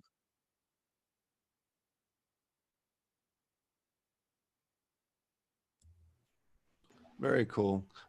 We actually do both IMO collections in terrestrial and aquatic biomes here, and then use those for anytime we do nutrients. We'll make a light compost tea to make sure that those nutrients have the microbes that they need to get into the plant very quickly. And that's how we address all of our stuff. So we also do lactobacillus aside from our IMO. And then I've also been, and we can roll into pest management, is I've had a huge amount of luck with this new methodology, or newer-ish methodology of doing an IMO collection using insect frass. So we'll actually do a typical IMO collection as you would with traditional IMO. In Korean natural farming, where you take your rice, you cook it, and you put it in a box in the forest. But we actually take a third of that and actually put insect frass in it, and then do 2/3 rice with 1/3 insect frass, mix that all together, then cook it. Do it in a not your kitchen. You will regret it if you do that. Not the best smelling stuff, but you put it out in your box, and you'll actually collect your chitan feeding microbes that love to feed on those exoskeletons of those plants, so, or the insects rather. So you can spray that on your plants in a liquid IMO form, either from an IMO 2 or an IMO 3 or 4, depending on what you're going to make your liquid IMO from, and actually use that as one of the best ways to mitigate caterpillars, grasshoppers, aphids, and as a general pest management spray. Particularly when I was over in Africa, we didn't have access to any pest management. I could get beneficial insects. Sometimes it comes on time, sometimes it takes a month and a half, right? It's just completely inconsistent, and it's not like in the West. Sprays are kind of, paraquat, you can still be bought in the country, to give you an idea where they are on sprays. So they don't have anything I can buy there. So we had to come up with our own solutions for big scale mitigation in a way that's not going to kill my fish or deal with anything else. So that was some of the solutions that we came up with, and have worked very, very well for us. But aside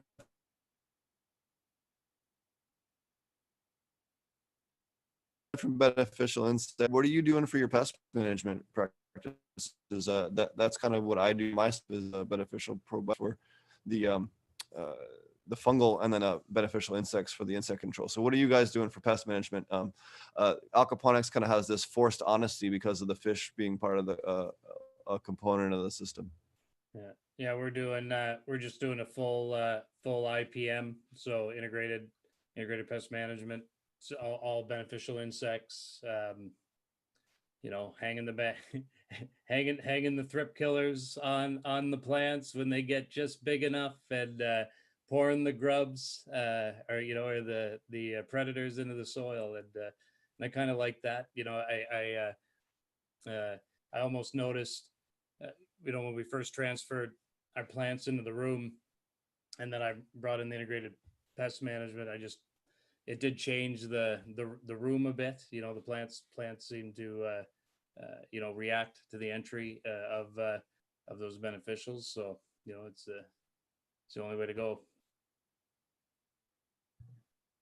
Yeah, I totally agree. We lean pretty heavy on our beneficial bugs. We have a whole variety of different predatory mites we'll put down, from the Swarskis in the little bags like you're talking about. We'll do our Priscillus in either a broadcast or a spot treatment for if we ever get any spider bites or anybody else kind of breaking out. We lean pretty heavy on our rove beetles for keeping the soil all cleaned up. Between them and the H miles, we're able to do a pretty good job of that. We've also got nematodes that we're throwing in the mix on the soil layer.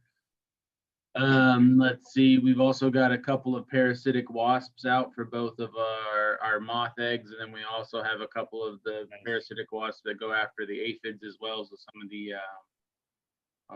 Aphidius family, I believe it is, that we incorporate into our IPM. That pretty much rounds up most of the bugs. I know I'm missing a couple that we've got sprinkled in there, certainly for spot treatment. And then we'll rely on a couple of biologic sprays. I know we had talked about labs, and then we do a product called Cease, which is a Bacillus subtilis that we've had a lot of success with on fighting different things like PM in the greenhouse when we get a little outbreak of that, and then preventatively, of course, as well. Yeah, all beneficial bugs here.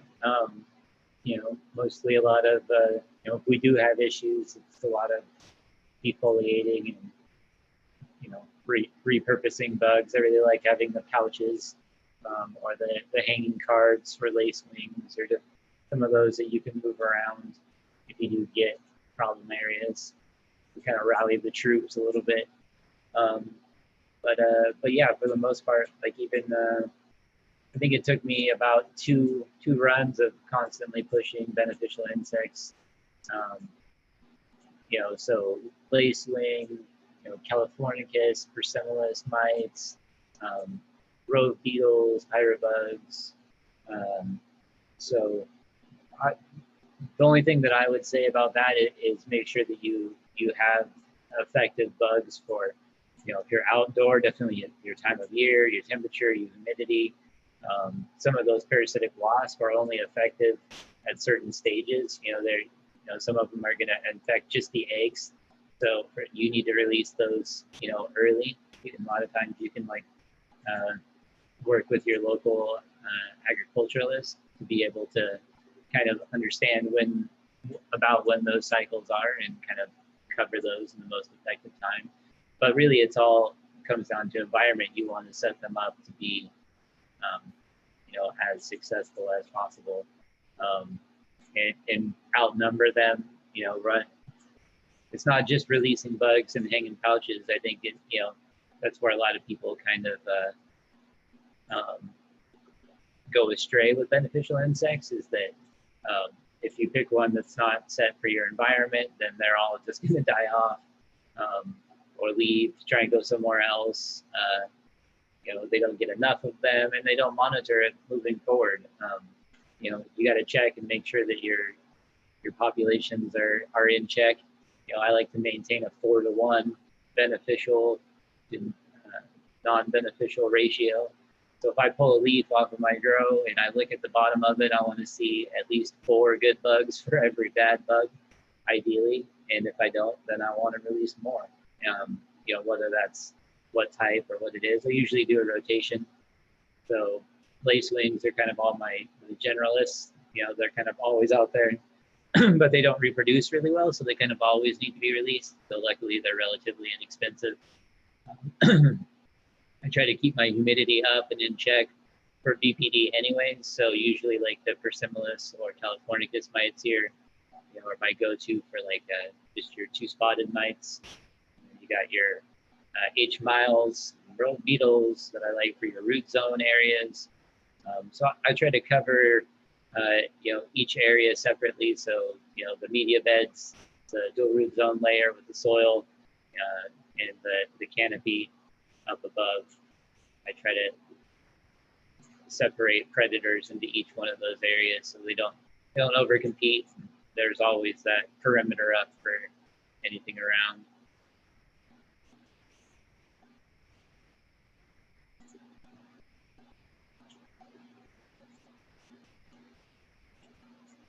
So what are some of the oh, hold on, I think closed here. 1 second. Trying to juggle everything. I had a problem with my internet here for a second. What are some of the advice you have for someone that might want to get started in aquaponics? Be sure you want to look after fish. It's probably Start with feeder goldfish. I would say, like, if I could like give one piece of advice, I guess it would be that, you know,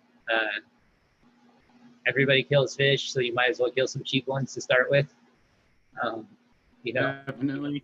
I wouldn't go buy salmon or trout or, you know, prize koi to start your first system ever. You know, and then aside from that, you know, study and learn what you can, and then get your hands dirty and mess something up and learn from that. Move forward. Actually, can I add a twist to that question, which is I feel like Tom is an example of someone who has a fish tank, and I feel like millions of people have fish tanks or little koi ponds, kind of in like a pimp my fish tank concept. Can you jerry rig your average, you know, 30, 50 gallon fish tank to suddenly start producing lettuce? Or so when I talk to fish tank people or aquaculturists or whatever you want, fish keepers, you guys have all kinds of names. But when I try to relate aquaponics to you guys, I try to think of it like this. Imagine your media bed is your biofilter, and then you just grow stuff out of your biofilter. Because almost a lot of people are familiar, if you have fish tanks, you're familiar with a biofilter. You know, so which is essentially using microbes in the same way that we do in an aquaponic system to clean water. And then the only difference being is that we don't have to necessarily change out the water once the nitrates build up too high in your system, which you normally do with a biofilter system. At some point, you would have to clean those out. But ta-da, we have plants. So we manage the plants, which ultimately take that out. So if you wanted to just take a fish tank and add a media bed to it, remove any other biofilters that you have attached to it, or maybe even transplant, if it's got media in it, then you can transplant some of that to a media bed. But you can add a media bed as long as you are able to get your plants into the media bed and get your water in there, cycle it. You can do it with a timer. You can do it with a U siphon. You can do it with a bell siphon. There's tons of videos about how to build those things, but essentially a siphon system just fills it up and drains it out. You can do the same thing with a timer. But yeah, just add a media bed and some plants to your average fish tank, and you could scoop water out of it and pour it in there a few times a day, and it would probably still grow most plants. So it's very flexible. If you want them to grow fast, then a siphon system that constantly siphons water through is a great thing to have. And it will definitely boost growth rates, but there's plenty of NFT systems and constant flow systems and stuff that will work for a while and generally have their own issues. But if you're just looking to grow lettuce, it's a lot easier than trying to grow like something like cannabis that will take a little bit longer. You can usually grow lettuce in 3 weeks, 4 weeks, something like that. Yeah, 4 weeks, yeah. So we did a whole bunch of research around this particular topic when I was at Aquaponics Source, and you really need about 40 or 50 gallons of fish tanks in order to actually grow a cannabis plant with aquaponics, in terms of having enough fish biomass to make enough nutrients to feed the plant. But the easiest way for most people, if you have an aquarium, is get a hang on the back filter box or an overflow box, as they like to call them, and then simply just run that to a tough tote or whatever your sump is to your flood and drain table in your grow tent or your normal flood and drain tables in your room, and then you're good to go. You run a return to the fish tank, you run one off to your bed, either on a timer or on a flood and drain, or like Marty said, with either a bell siphon, which was first invented by Pythagoras. It was originally called the Pythagorean cup or the greed cup. If people put too much wine in their cup, it would spill the wine through the stem all over them. So that was the original invention, but today we use them for our flood and drain beds. Or you can use loop siphons, which are another way to do it, which is an external siphon type, which can be a little bit easier. And you also will actually let you do a larger bed. So loop siphons, you can actually do up to 120 square feet, whereas bell siphons, a 1-inch bell siphon really kind of tops out at around 48 to 50 square feet in terms of flood and drain space, assuming you're doing a 8 to 12-inch deep bed.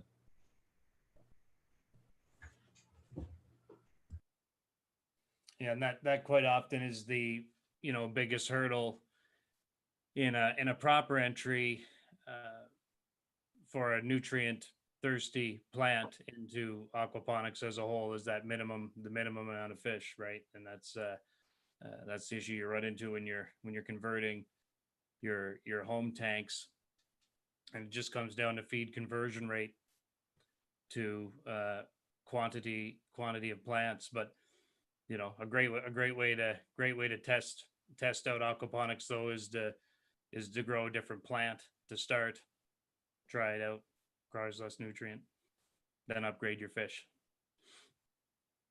Oh yeah, and that's definitely something like you guys were saying earlier. Definitely don't start off with expensive fish. Start off with cheaper ones.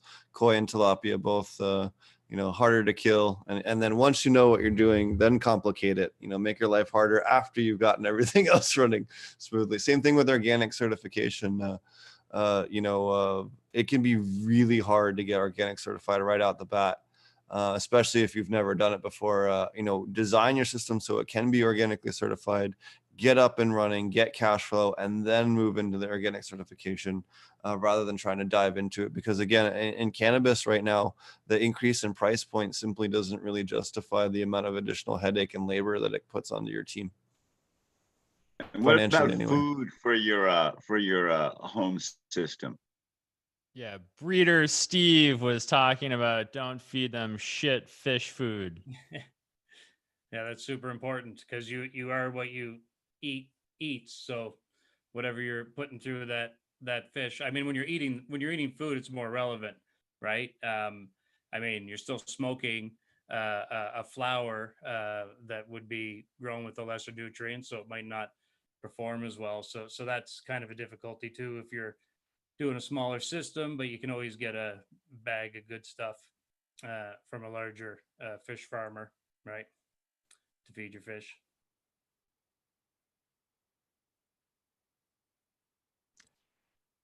Going down the line, starting with Steve, what's like what's a high level intellectual conversation / like you could either be agreeing with someone, like something you want to explore, research, test, or having a debate with someone on your team, someone else in the aquaponics community, kind of like what in the past couple weeks or couple days have you been having intense conversations with? Like, what was the topic, and and who were you talking with, and what was the topic?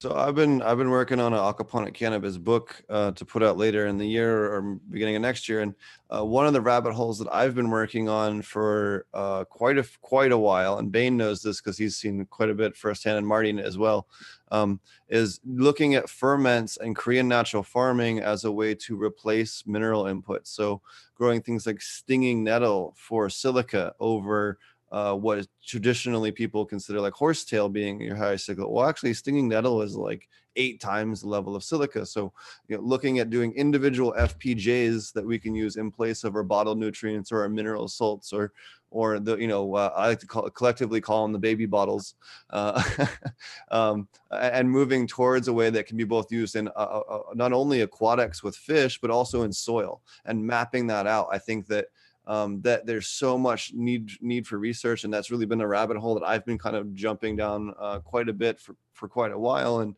especially lately, really fine tuning it to try and give people, you know, a top 10 or 15 options for plants when they're trying to boost individual nutrients in a way that's not going to also kill their fish, that they can pour in the water and replace maybe a potassium silicate or a calcium carbonate or a magnesium sulfate or a sodium molybdenate with you know, a plant-based input instead.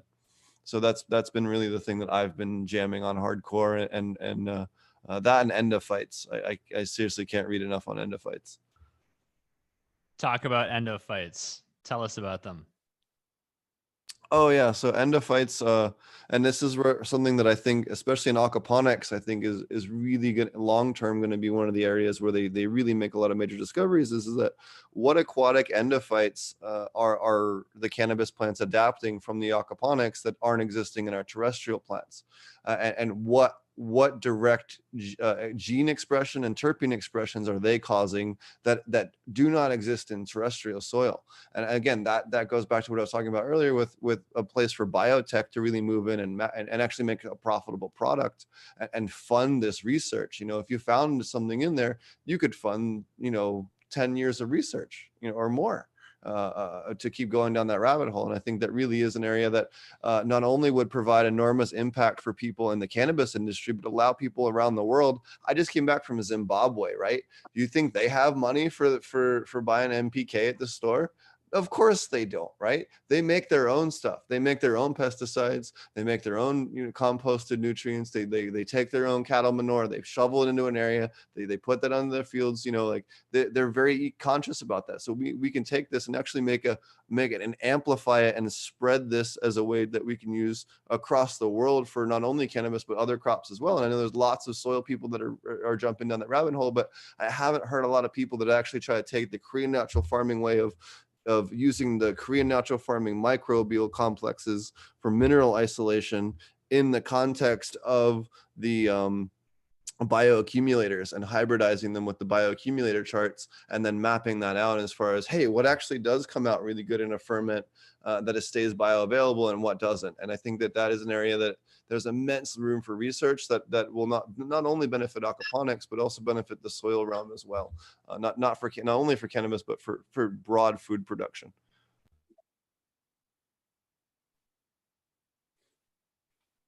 KNF, correct? Oh yeah, I'm friends with Chris Trump and Eric Weiner.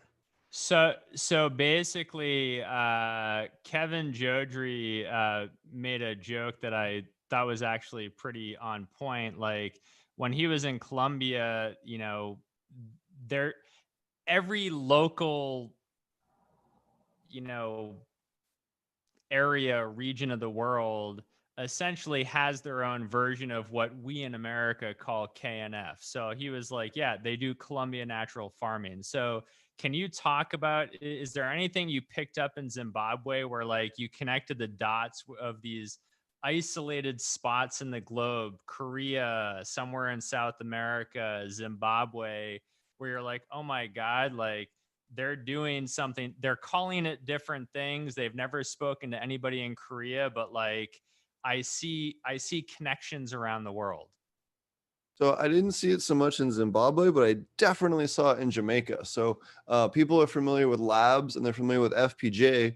Well, they kind of combine the two into one product in Jamaica. So they'll take a 55-gallon drum, they'll take milk or a cow milk or goat milk, and they'll put it into the drum. And then they'll take fruit skins, usually sweet sop or sour sop, and put them in the barrel. They'll eat the fruit and take the pits and the skins and they'll put them in there, and they'll ferment that for up to 30 days, 24 to 30 days. And then they use that as a finisher to increase terpene production.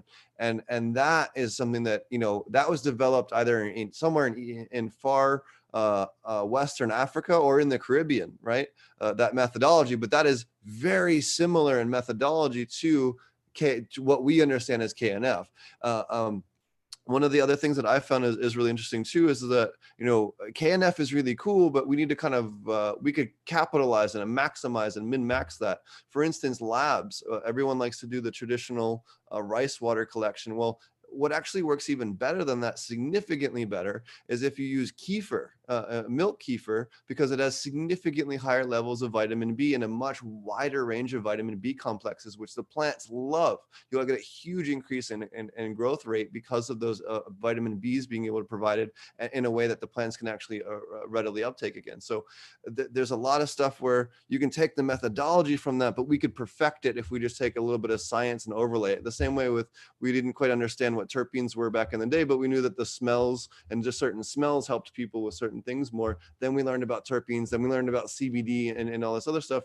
And you know, we just, the more we have the science to teach us why things are working, the more we can kind of increase that. And there's so little research done with around so much of that realm, because it's been new, or it's been illegal, or people just haven't taken it seriously. And remember, before the Depression, everyone did natural farming, right? We didn't have any mineral salts. There was no petroleum based stuff before the 1920s, right? So 1910s. So we just kind of need to go back to how we used to grow. And I remember my grandparents grew up during the Depression, and we made our own, we'd cut willows cuttings and put that in sunflower oil and make our own cloning gel and all kinds of things like that. So this is and ferment our own tomato leaves to kill the aphids and the Japanese beetles. And this is all stuff that is very in line with what a lot of people are doing, that stuff what my grandparents were doing, right? So this is just, we have to kind of get back to the way that we used to grow, because it worked for thousands of years, right? We didn't have that, other than when weather got out of control,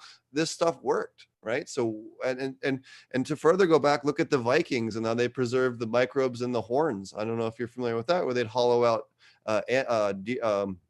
cow horns, and then when the fall, they'd save the best soil and put it in there and bury it deep underground, and they'd dig them up and use them to sprinkle on their garden, and they get actually an extra almost month of growth rate out of their plants in Europe. So it was one of the things that actually allowed the Vikings to spread as far as they did. So you know, but they knew it was like the earth spirits or whatever, right? But it's actually the soil microbes that they were preserving and keeping them from getting too cold and dying off or becoming into that permanently dormant state. So we've been doing a lot of things that we traditionally think of as very modern that aren't modern at all. You know, we've been doing them for a very long time. We just think of them in a certain context as being a new thing.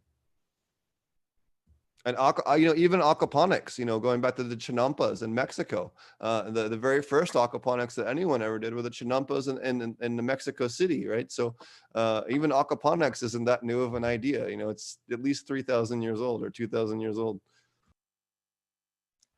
All right, Tanner, what about you? What's a vigorous dialogue, debate, or agreeing conversation you've had with someone on your team in the past week or so? Yeah, I mean, for us right now, our number one focus is finding that perfect, you know, those perfect strain combos with what we have going on in our soil. But everything we're doing in our farm is completely research based. So this is why Steve and I get along so well.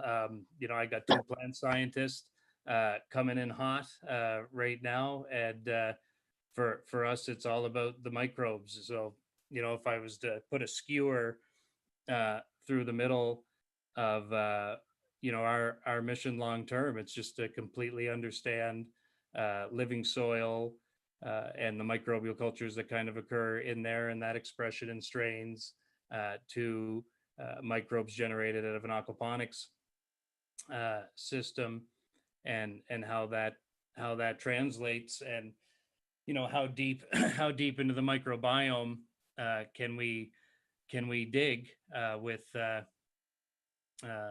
you know, with our control of what goes in there, and what kind of you know, nirvana, or, you know, for lack of a better word, can we create out of a strain, getting down and into that. And then, you know, can that have some major medical benefits out the other end as well? You know, how does that affect you know, if it's translated from cannabis into an extract or whatever it is? This is really long term, but what would that look like in their microbiome. So it's like, you know, we farm three things, man. We farm plants, fish, and microbes. And, you know, it's a nice kind of focal point for us.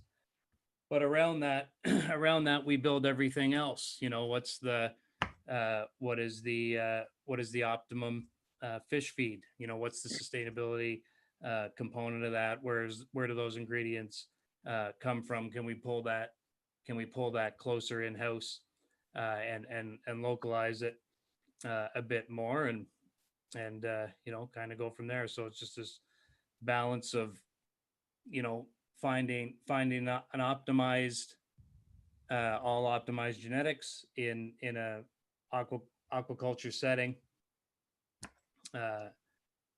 combined with energy management. So what are you exploring with fish feed? I mean, one of the interesting things I got from our conversation with Steve, with breeder Steve, was, well, two things. One was the diversity of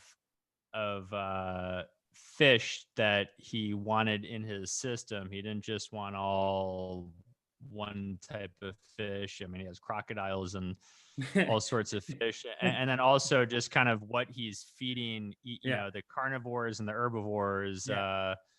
So what are you exploring with what you're feeding the fish, which then in turn feed the plants? Yeah, I mean, so for us, you know, that's the starting point. Whereas omnivore and a herbivore has a higher vegetarian diet, so the salts are lower in your fish feed by default. So you know, that's a pretty good anchor point for us, and having, you know, having a stabilized fish species to do our research through. That's important to us right now as well, because, you know, the more manure processing machines we add in to the fertilizer factory, the more variables that we have to try to pin down on feeding nutrients into the plants. But the fish feed in general, like the starting point is that to get the protein in most fish feed, it actually comes from fish. So they put fish that is the off catch of trawlers into the fish meal. So that and then you can be feeding a herbivore.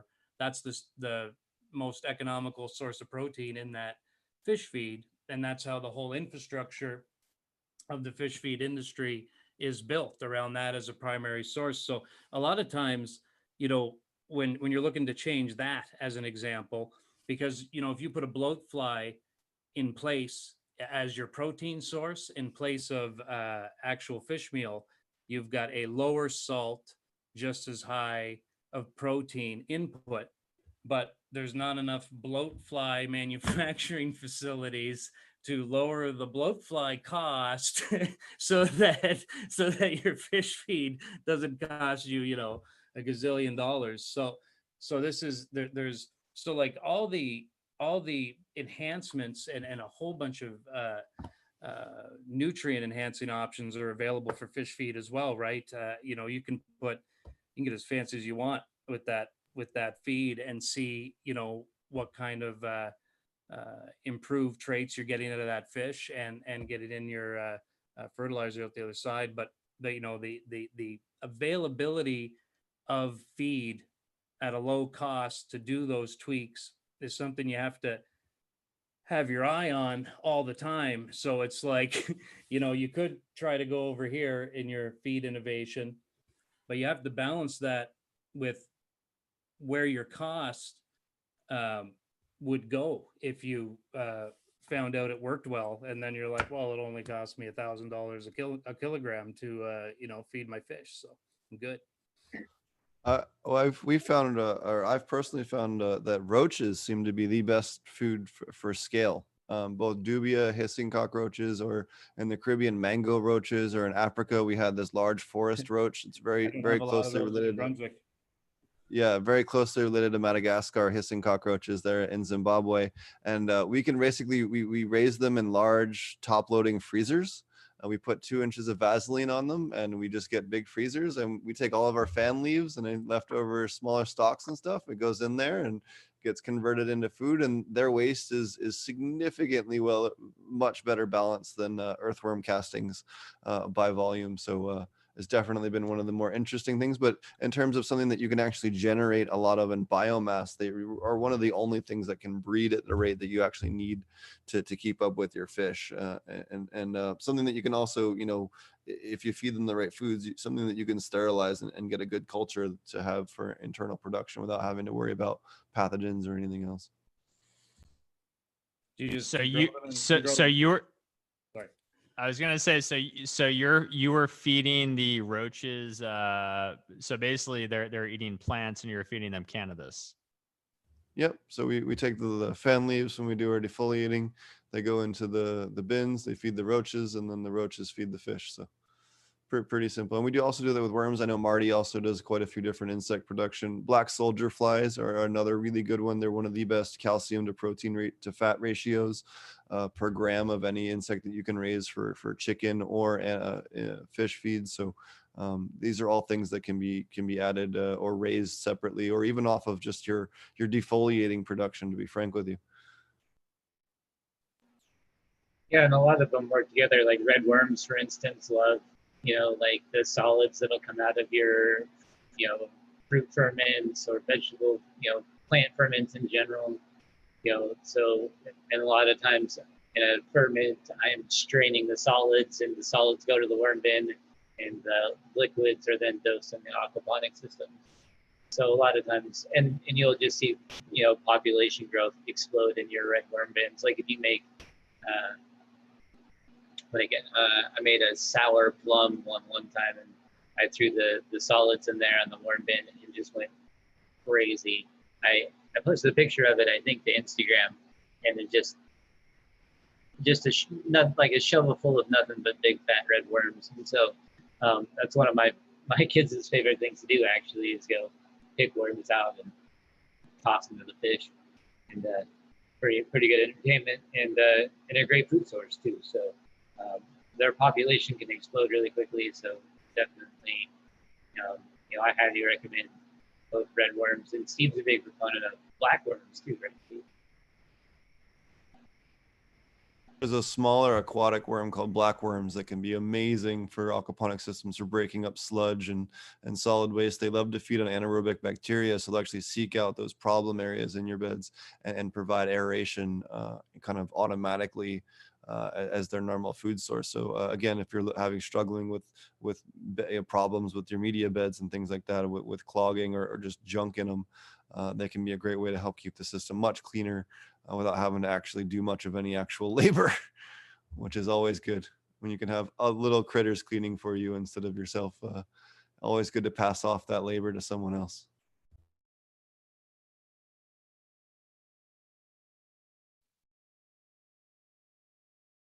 All right. Well, good. Go ahead, Steve. I was just going to say, is there any other things that you guys see as a cost reduction? We talked about how the mineral inputs kind of are supplemented by the revenue that the fish generate for themselves. So that are basically our fertilizers generating revenue to help pay for itself. Is there any other ways that you guys have found that aquaponics does provide a lower overhead costs compared to other things, aside from just the reduced water usage and the minerals being less money per run? Well, I think kind of tying back to his question before about like what has my debate about been recently, which is a lot of it has been around, I would say,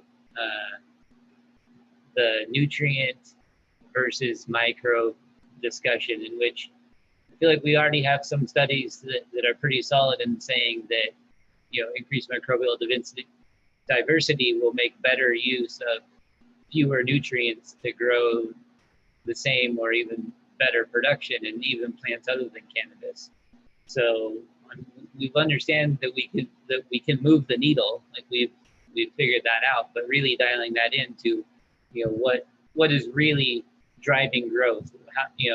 is there like a 60-40 mix in here? Like, what is it? So like my current grow, in my test grow right now, I did, you know, varying levels of potassium and phosphorus inputs and trying to really figure out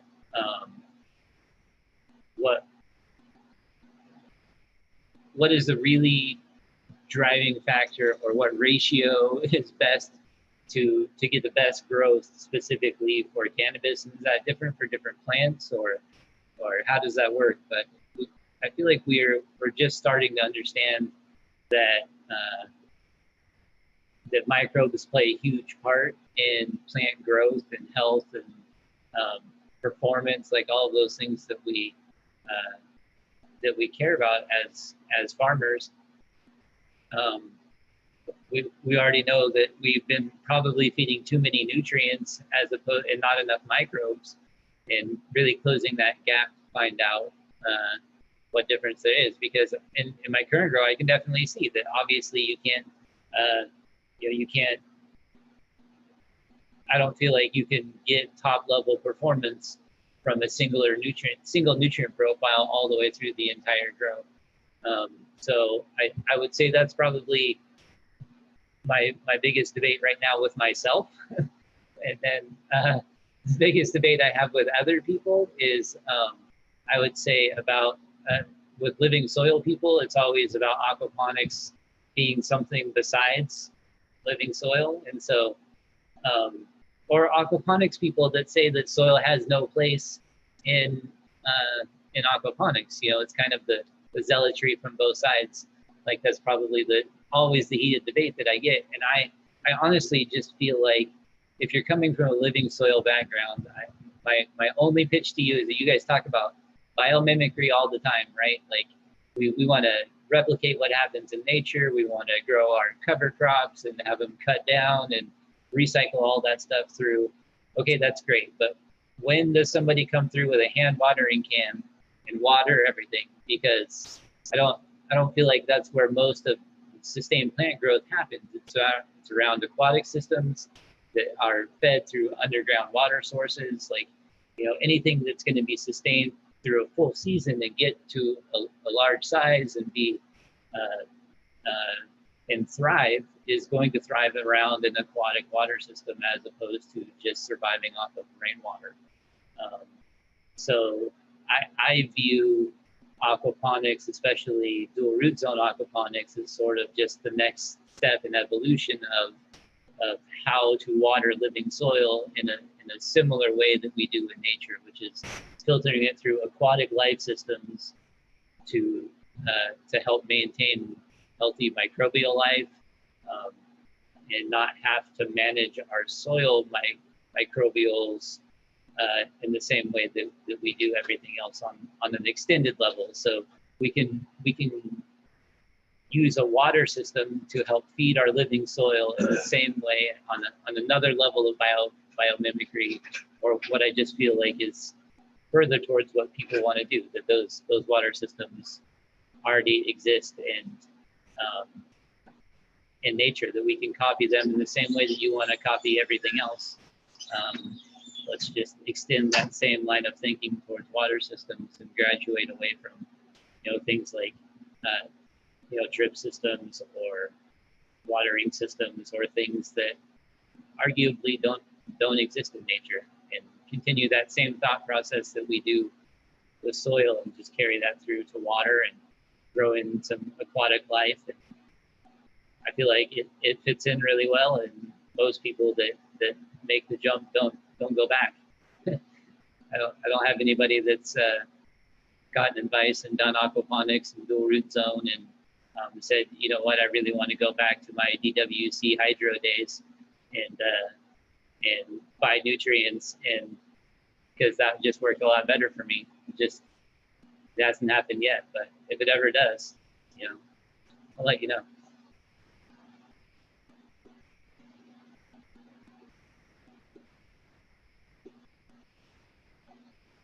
And the man in the dark.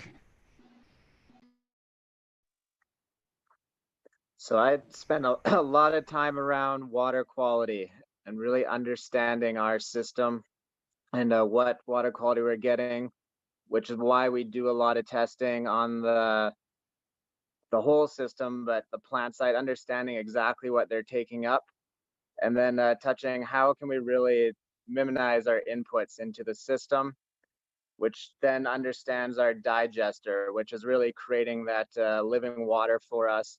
Even how we change the flows or the temperature of that digester, that's going to be breaking down those solids differently, which then we end up seeing different nutrient profiles coming through our system. So we have got a lot of data to collect and compare where we're at from one cycle to the next. But that is where we spend a lot of time, is around our water quality, even the temperature we're running the water at, and all those factors. The microbials we need to dig into more, and yeah, understanding what's happening in that big old digester.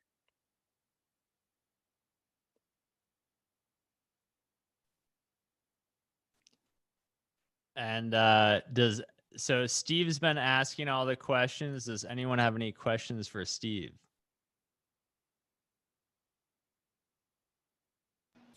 Steve, you've gone an entire show without talking about silica too much. Are you going to be okay?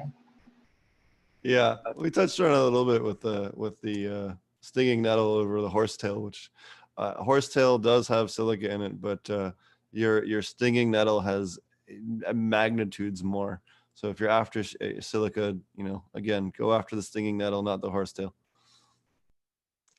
And then as a non-aquaponics person, is this stuff then being dumped into the water so that it can be absorbed by the plants?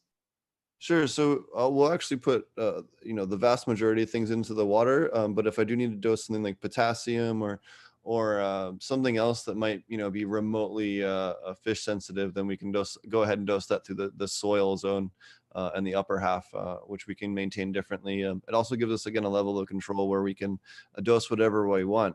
Some of the things that you do have to be careful of, though, would be any wetting agents or yucca extract. Yucca extract will kill fish in minuscule doses, like 2 drops in 18,000 gallons, 3 drops in 18,000 gallons will kill all the fish.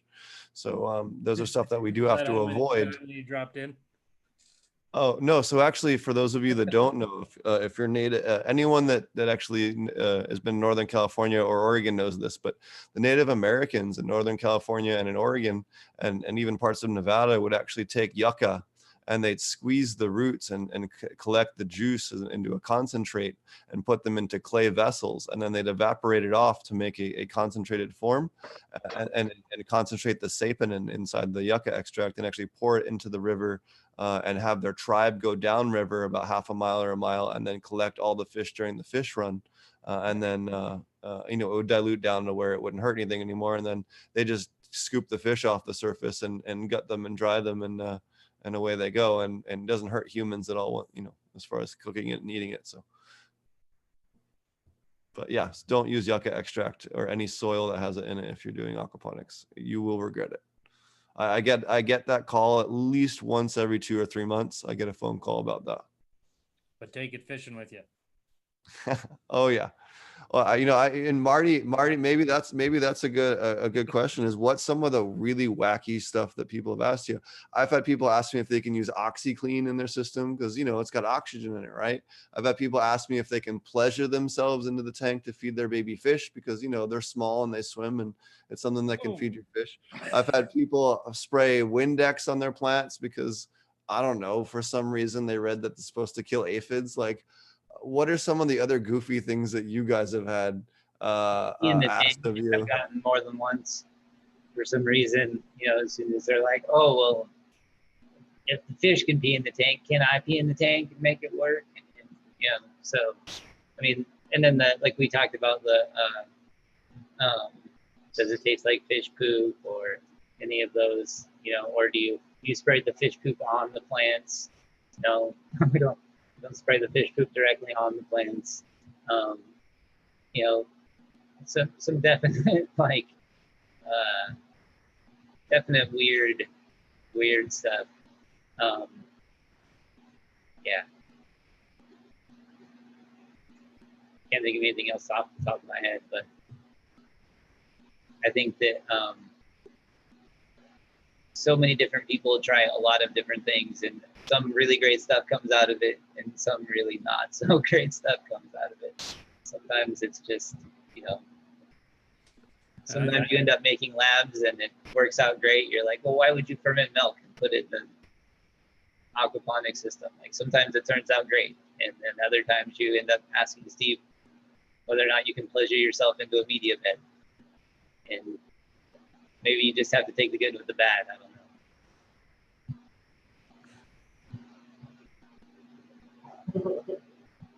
So just to confirm, none of you are jerking off into your aquaponic systems. No. Oh, yeah. Oh, Okay. Is that person on? Recommended. I was unclear. I heard Bane sneaks into Steve's, but that's a rumor. I don't know. He left early, so he gets picked on. So it is. Are all of you doing dual root zone aqua, like soil on top? Is that what you're all doing? I am not. Our we do not have soil at our facility. We are just straight roots into the deep water culture. Yeah, Yeah, we're soil. Yeah, I think he's the only one that's not utilizing that methodology. So in the aquaponics world, kind of what's the, like, are most people doing dual root zone, or most people doing? Oh, I mean, my opinion is it's still quite a mixed bag of methodologies, and like, you know, people are doing what works well, and what they're tuning to their genetics, right? As well, I think that's a lot of it as well, right? Like, I came out of a nutrient film technique background, which was a, you know, steady flow of water cycling through the system at all times, and it's got a lot of great benefits to it as well. And you can do a lot of good things in a system like that, or deep water culture versus dual root zone.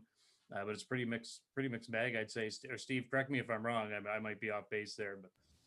Oh, so as far as cannabis goes, yeah, I think that Leanne's the only commercial producer currently not using dual root zone that I'm aware of, as far as licensed producers in North America. Certainly in North America, I know the only one that's in Switzerland. I know that they're doing dual root zone as well. So I know that globally, as far as cannabis goes, that's pretty much been the standard. But as far as regular vegetable production goes, it's pretty rare. People do use it for tomatoes and peppers. Fruit trees are done that way, but outside of those crops, generally people do, or cucumbers.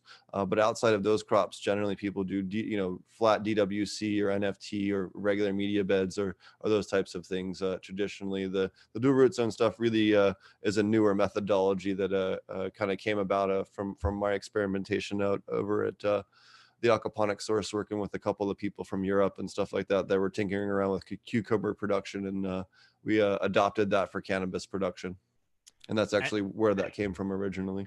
And so what did you notice that does better than other techniques? So the biggest difference would be, one, the difference in flavor, and then two, the difference in nutrient control. And then three would be the reduction in powdery mildew and surface molds. Huge difference, night and day difference in all of our testing with molds, even when we intentionally introduced powdery mildew to the leaf surface. In testing, at least at the aquaponic source with tomatoes, we were able to notice a noticeable boost in mold reduction, which again, in aquaponics, we do have a high, generally we're flirting with the upper end of VPD naturally, unless we're going to really make our dehumidifiers run pretty heavily. So, we tend to not want to give mold any chance we can. Keeping silica above 65 to 70 parts per million in aquaponics also seems to make an enormous difference in mold resistance. That seems to be a huge threshold right around that 60 ppm level. And aquatically, even for lettuce, for botrytis and leaf molds, it can be a huge reduction in those when you get above that 60 to 65 parts per million of silica. So yeah, I lost my train of thought there.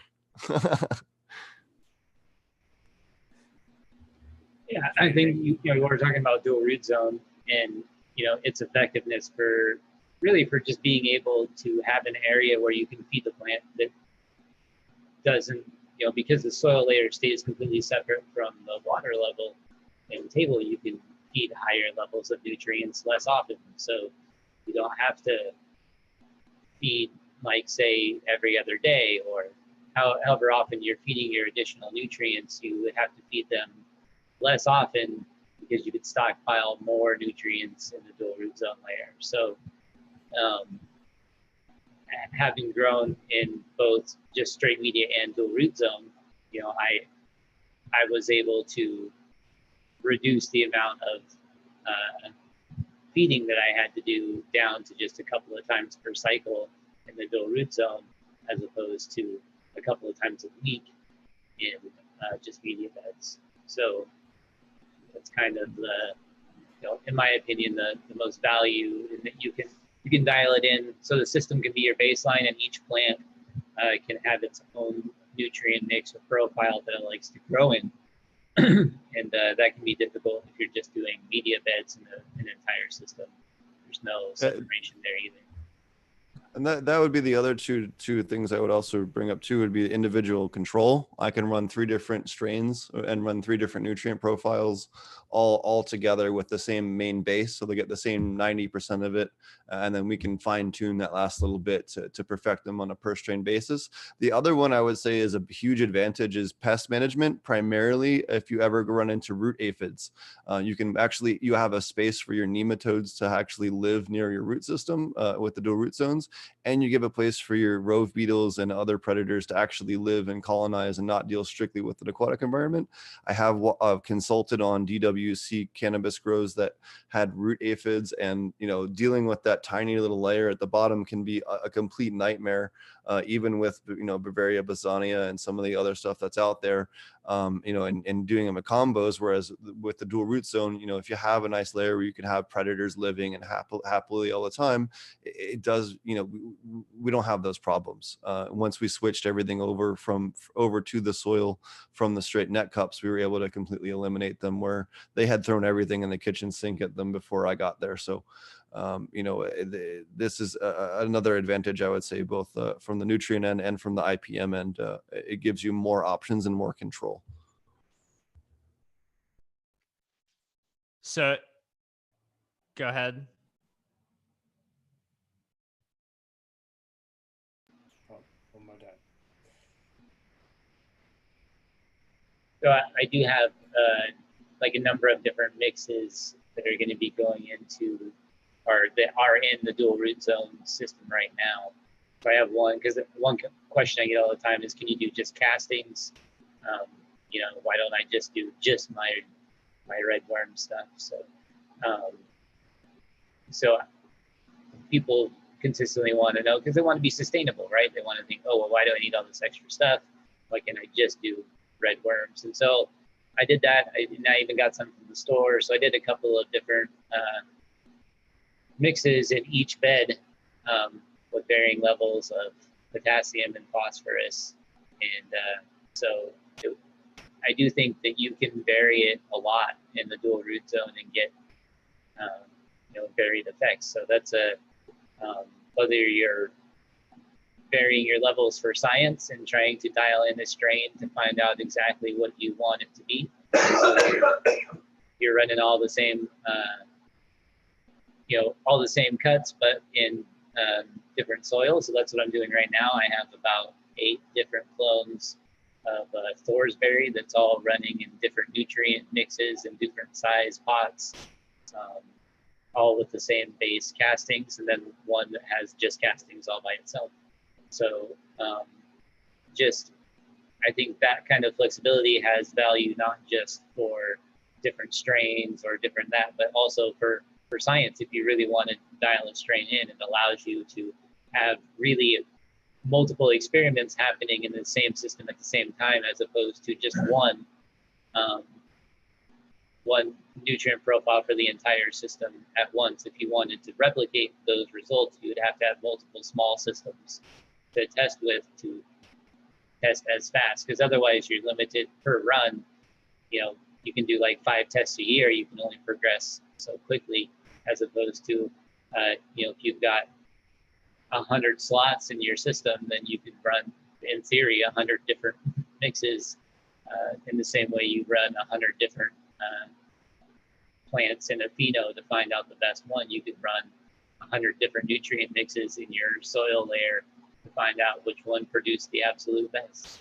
Now that might be extreme. You probably wouldn't run 100, but you could run, you know, 10 different strains with 10 different profiles, and that, you know, that becomes much more attractive to somebody trying to dial something in and figure out what you want to grow on a commercial level. So just running a test system, I think would be a huge value to even a place now that just did DWC or whatever it was, because you would still have those nutrient levels that, you know, should have some sort of transport across growing types that you would be able to replicate even in your production system. So I think it has, dual root zone has a lot of value just in its flexibility that we're only just starting to play with. Again, I think that just goes back to the level of control that you get with it. You know, you can dial in your aquatic zone with the fish and the fish water up until the point where it's a problem for the fish. You can play with your soil mixes. You can do a time release and you could do no-till. You could do living soil. You know, you can do straight hydronutrients if you want to go crazy. You could do PGRs and do it into the soil, and it won't affect the fish. You know, if you want to go totally crazy, you have the option of whatever you want. You have more knobs and more switches and more, you know, sliders that you can change to dial it in, and again, it allows you to really have the most amount of choices when you're trying to decide, well, what do I add? Well, if I need to add calcium, I can add it in the upper part or in the lower part. I could foliar feed. So again, it kind of gives you a wide range of options as far as nutrient feeding and how you want to go about it, be it organic, non-organic, natural input, non-natural input, or whatever. Yeah, I think the other option too is you know, controlling your nutrient, you know, from fish tank, you know, processed ready nutrient from fish tank into a secondary tank where you can have some tweaking there with you know, of course in our case, you know, organic certified, you know, you got to, you know, tweak your minerals at that point. Some stuff you're just not going to get from your fish feed dependent, right? So I like to do our tinkering on the water side, and like kind of go into it with the soil medium either being living or not. You know what I mean? Even from a dual root zone perspective, in the you know, as you know, you progress kind of down the value chain, right? It's you know, what does coir look like when it takes up that microbial culture of your aquaponics water,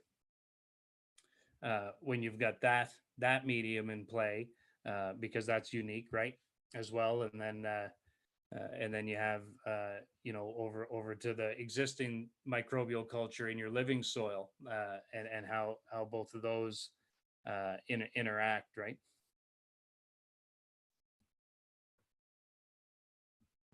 Yeah, absolutely. One thing you touched on, it was coir. I would highly advise against coir in aquaponics. The microbes in our aquaponics love to break down coir, and it'll get pretty mushy pretty quickly. We did a bunch of, I really, really, really wanted to use coir chips because of how they give a really good aeration and stuff for the roots. But man, when we tested that just turned into a nightmare. We also did a whole 4x4 media bed where we just filled it up in place of hydrogen with chips. And what happened was they'd float and go up and down, and the plant would start off like at the top of the media. And as it would flood and drain, it would slowly go farther and farther down like quicksand until the plant just almost disappeared into the media. So it just again, that with the cation exchange has been at least in my personal testing has caused more problems than it has solved. Maybe you've had a different experience. Well, I think you have to make sure you've got your irrigation matched to the medium too, right? Like you wouldn't want to be, you wouldn't be in a bottom feed situation with Quar, like a nice cube, right? And you're more in a drip irrigate scenario there, right? So it's kind of. But I don't have the answer. I'm just letting you know we're just going to look at it. Sure.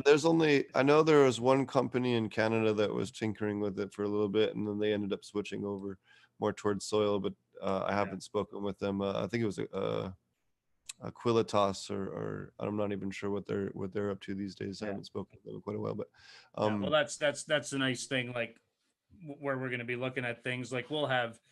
We'll end up with a couple Quar cubes, after we've got a stabilized strain over a few cycles in that room with the soil baseline, right? Once we whichever strain, hits a consistent flower number, the quickest, right, over a couple crop rotations, then we can, put a couple things in, have a look, right? Do, throw in a little DWC, do that comparison in a corner, right? But I mean, at the same time, we have to make money, so it's not just but we designed in, we built our facility with that in mind, so we can segregate these little areas during our flower cycles, right?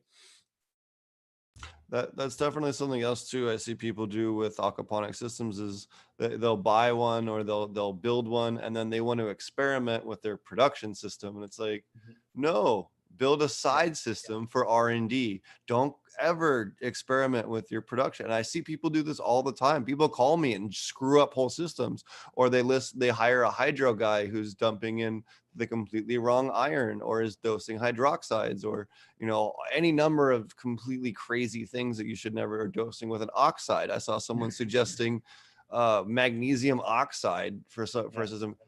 Well, that's cool, but it's immediately going to oxidize all your iron, right? So that's not, and iron is expensive because we use chelated iron, right? So you got people that are throwing out all kinds of bad information out there on aquaponics, and just have these backwards ideas on the chemistry without any background in any of it, or any experiment or any commercial experience. That's another one. And I'm sure you guys experience. There's a ton of armchair experts in aquaponics, and none of them have grown weed, but they'll tell you how to grow weed.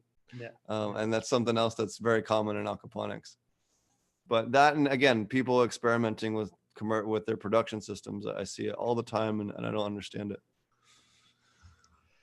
Can you guys talk about, like, for example, Tanner, in New Brunswick, is there a difference, or is it similar, the cultivars that grow well in aquaponics versus non-aquaponics environments in your local geography? Well, I mean, like your friends who are down the road who are not growing aquaponics, are you guys noticing the same things? Or are you like, my experience is totally different with how this cultivar yields or grows or thrives or doesn't thrive? Yeah, I mean, like there's not a huge network of aquaponics growers to reach out to. No. So I'm saying non-aquaponics. Yeah. So are you like the cultivars that you see that work well in your environment? Are they consistent with the cultivars that traditional farmers in your area are also seeing that grow well? Yeah. So we're not actually testing a lot of local cultivars to the region. Like everything we're running through our system is genetics that we've kind of curated from a lot of NorCal is in there. So we're not we're focused on some really specific specific strains, right? Like our Royal Kush is a huge focus of ours. Okay. Looking at a Sky Cuddler Kush, Cherry West, so we're siphoning through a lot of stuff we can't really compare to anyone local indoors, right? But this season, our outdoor, we popped 200 seeds about 2.5 weeks ago here now, and we're going to be siphoning through what out of our library that we chose. We're aiming for a shorter flower period. I mean, like this growing season could run until mid-October, even November. Global warming. If global warming kind of like gives us a gift, we'll be able to go closer to Christmas. So, one of the things that we're so excited about is that's 200 phenos. So across about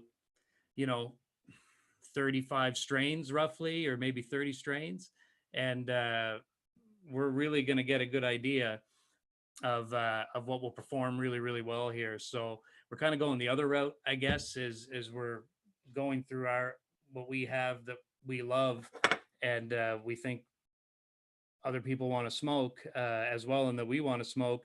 And then we're also saying what works well in this region that then we can kind of bring into the East Coast community as well. So.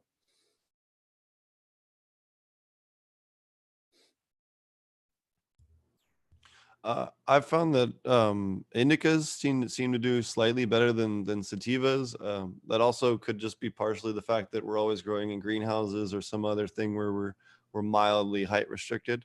But in general, I've noticed that. I've also noticed, anything that's purple or has a lot of color to it seems to express color more in the aquaponics. Yeah. I don't know. Yeah, I would say just like overall genetic expression. I mean, I don't know if you can really say that like it all tastes better or it all tastes, like it just always tastes different. I think that's one of the things that you can say, objectively, is that they never taste the same. And I've had a couple of local growers that I work with that do really big into living soil and humiculture and different KNF methods, so they're really using the same inputs, just different, growing methods. And, so we compare notes and exchange cuts, and, they always taste different than what other people do or what I do in different medias. In my personal opinion, it's definitely always better. Like there's never been a strain that I'm like, oh, you know what, I really preferred it in living soil over aquaponics. So I think I'm getting up to like 16 strains or something like that I've grown in aquaponics now. So I don't know, that's a pretty good record. But I definitely can attest to the fact that it's different, and all the people that I have allegedly smoked with have said the same thing, that you can definitely taste the difference. So that's like the main thing. I think it'd be interesting to see like how it stacks up medicinally. Like I know there's been some research in different mushrooms that are effective as medicine, but only when they feed off of certain type of food sources. So I think it would be interesting. I think Paul Stamets did a lot of research in the effectiveness of mushrooms and its medicinal values, requiring it to be I think it was birchwood. A certain type of mushroom had to feed off of birchwood to have the type of medicinal effect. So, are there things, applications specifically for aquaponic cannabis where the terpene profiles are going to more effectively treat certain medications or certain ailments, I guess? I think it's a fascinating question. I think eventually long term though, I think, and especially this is something I've talked about and something that I've learned a lot just watching how the Humboldt community kind of came together to rally around their selves as a brand. But I really think that aquaponics almost could be almost like its own Appalachia, because it's its own unique way, and with the difference in the water pressure and how the plants regulate that, and how the plants biologically adapt to that over time, really does kind of create a different plant. And I think that, collectively, if we all work together around that, we could all support each other that way, and recognize it as a separate, biome type to grow your cannabis, that is a separate thing that has its own qualities and traits that can be marketable, collectively as a group.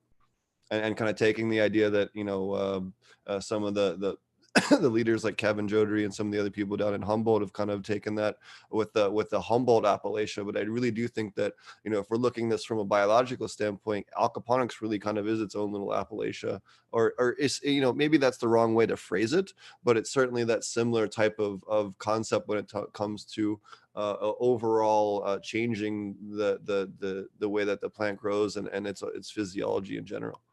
Yeah, I mean, I think as a group, we definitely have a great opportunity to firm it up as a high quality category, right? Within the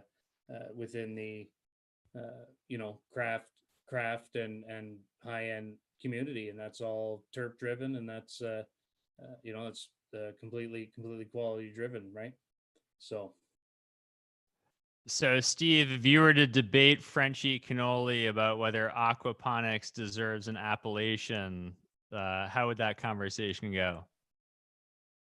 I think it would go pretty well. I know Frenchie's been begging me to actually make some aquaponic hash, so I'm hoping that when we get our good harvest here in the fall, I can invite him out here to tell me myself if it sucks or not.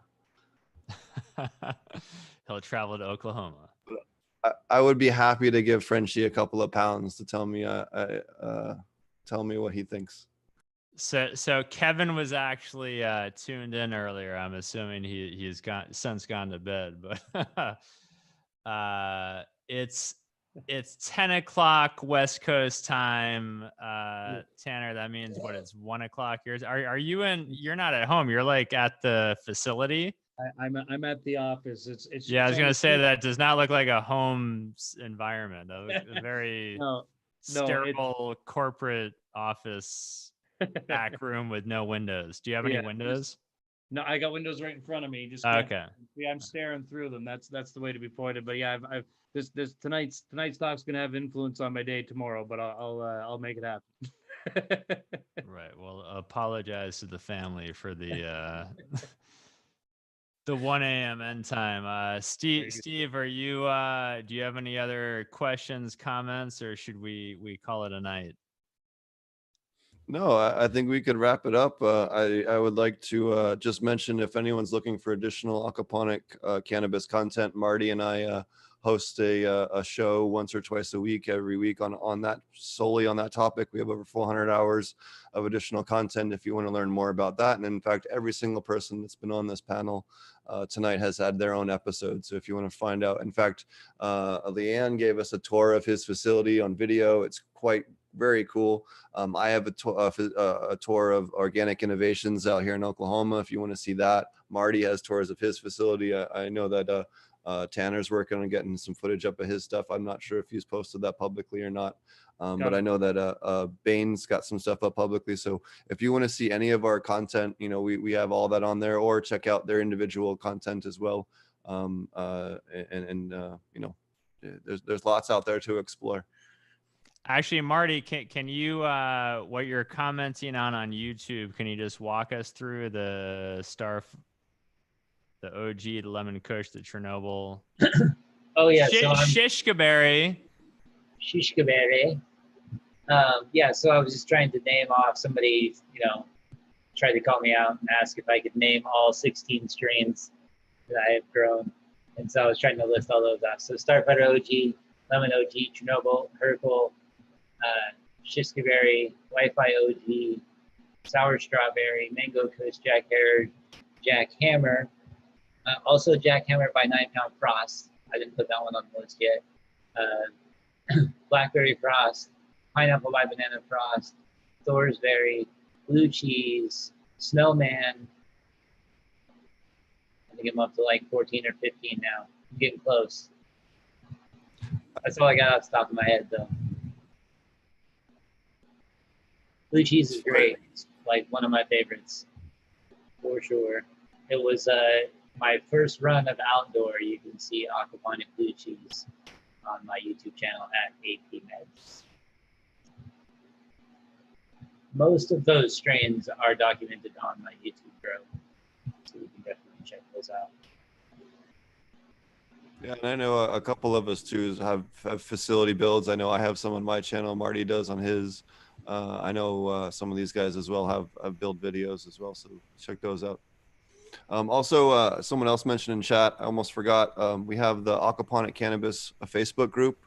It's facebook.com/groups/AP if you're looking to join. We have a huge group, over 7,000 people from around the world. We actually have quite a few people there now from South Africa as well. So it doesn't matter where you are on the planet. I actually knew someone in Zimbabwe when I landed that actually was from my Facebook group. So you never know where you'll find some cool people to hang out with and to get a J from when you're on your travels. And it's a great group. Great, It yeah, supports each other in a non-toxic way too. It's Aquaponic Cannabis Growers if you're just searching it up. And yeah, it's a great place. Steve and I and a couple other guys monitor it pretty heavily for the usual trollness. So yeah, come and share and learn if you want to know about aquaponic cannabis growing. It's a ton of information already there, stuff that you can search through, and people post their stuff and get their questions answered on a regular basis. So we also have a lot of resources in the file section too, if you're looking for help with individual things, different Excel sheets and things that can help you out as well with your grow. Yeah, I just want to say, gentlemen, thank you. Thank you. Slice. Thank you. I'm so late over there. Be a sick day tomorrow. What was the name of your farm again for the out there? What's that? Go ahead. Oh, so yeah, Stewart Farms. Just gave it my last name. Wasn't very creative. Yeah, no, so Stewart Vertical Farms. We're at a St. Stephen, New Brunswick, but yeah, and we're just happy to be part of this aquaponics community. Peter, thanks for having me. I thought you were just like telling people what you did, like Stewart Farms, like it's like a verb, right? That's oh yeah, it is, yeah, Stewart Farms. We farm aquaponically. It's a foregone conclusion. Stewart Farms aquaponically. That's right. We're stewards for farming things. That's what we do. Right. Appreciate your time, sir.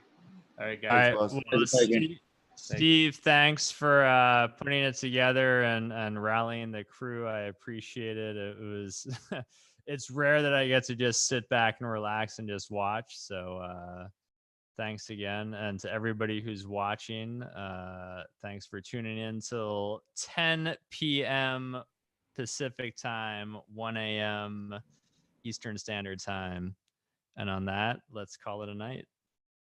Thanks for having us. I appreciate you just giving us the platform to educate people on aquaponics. No problem.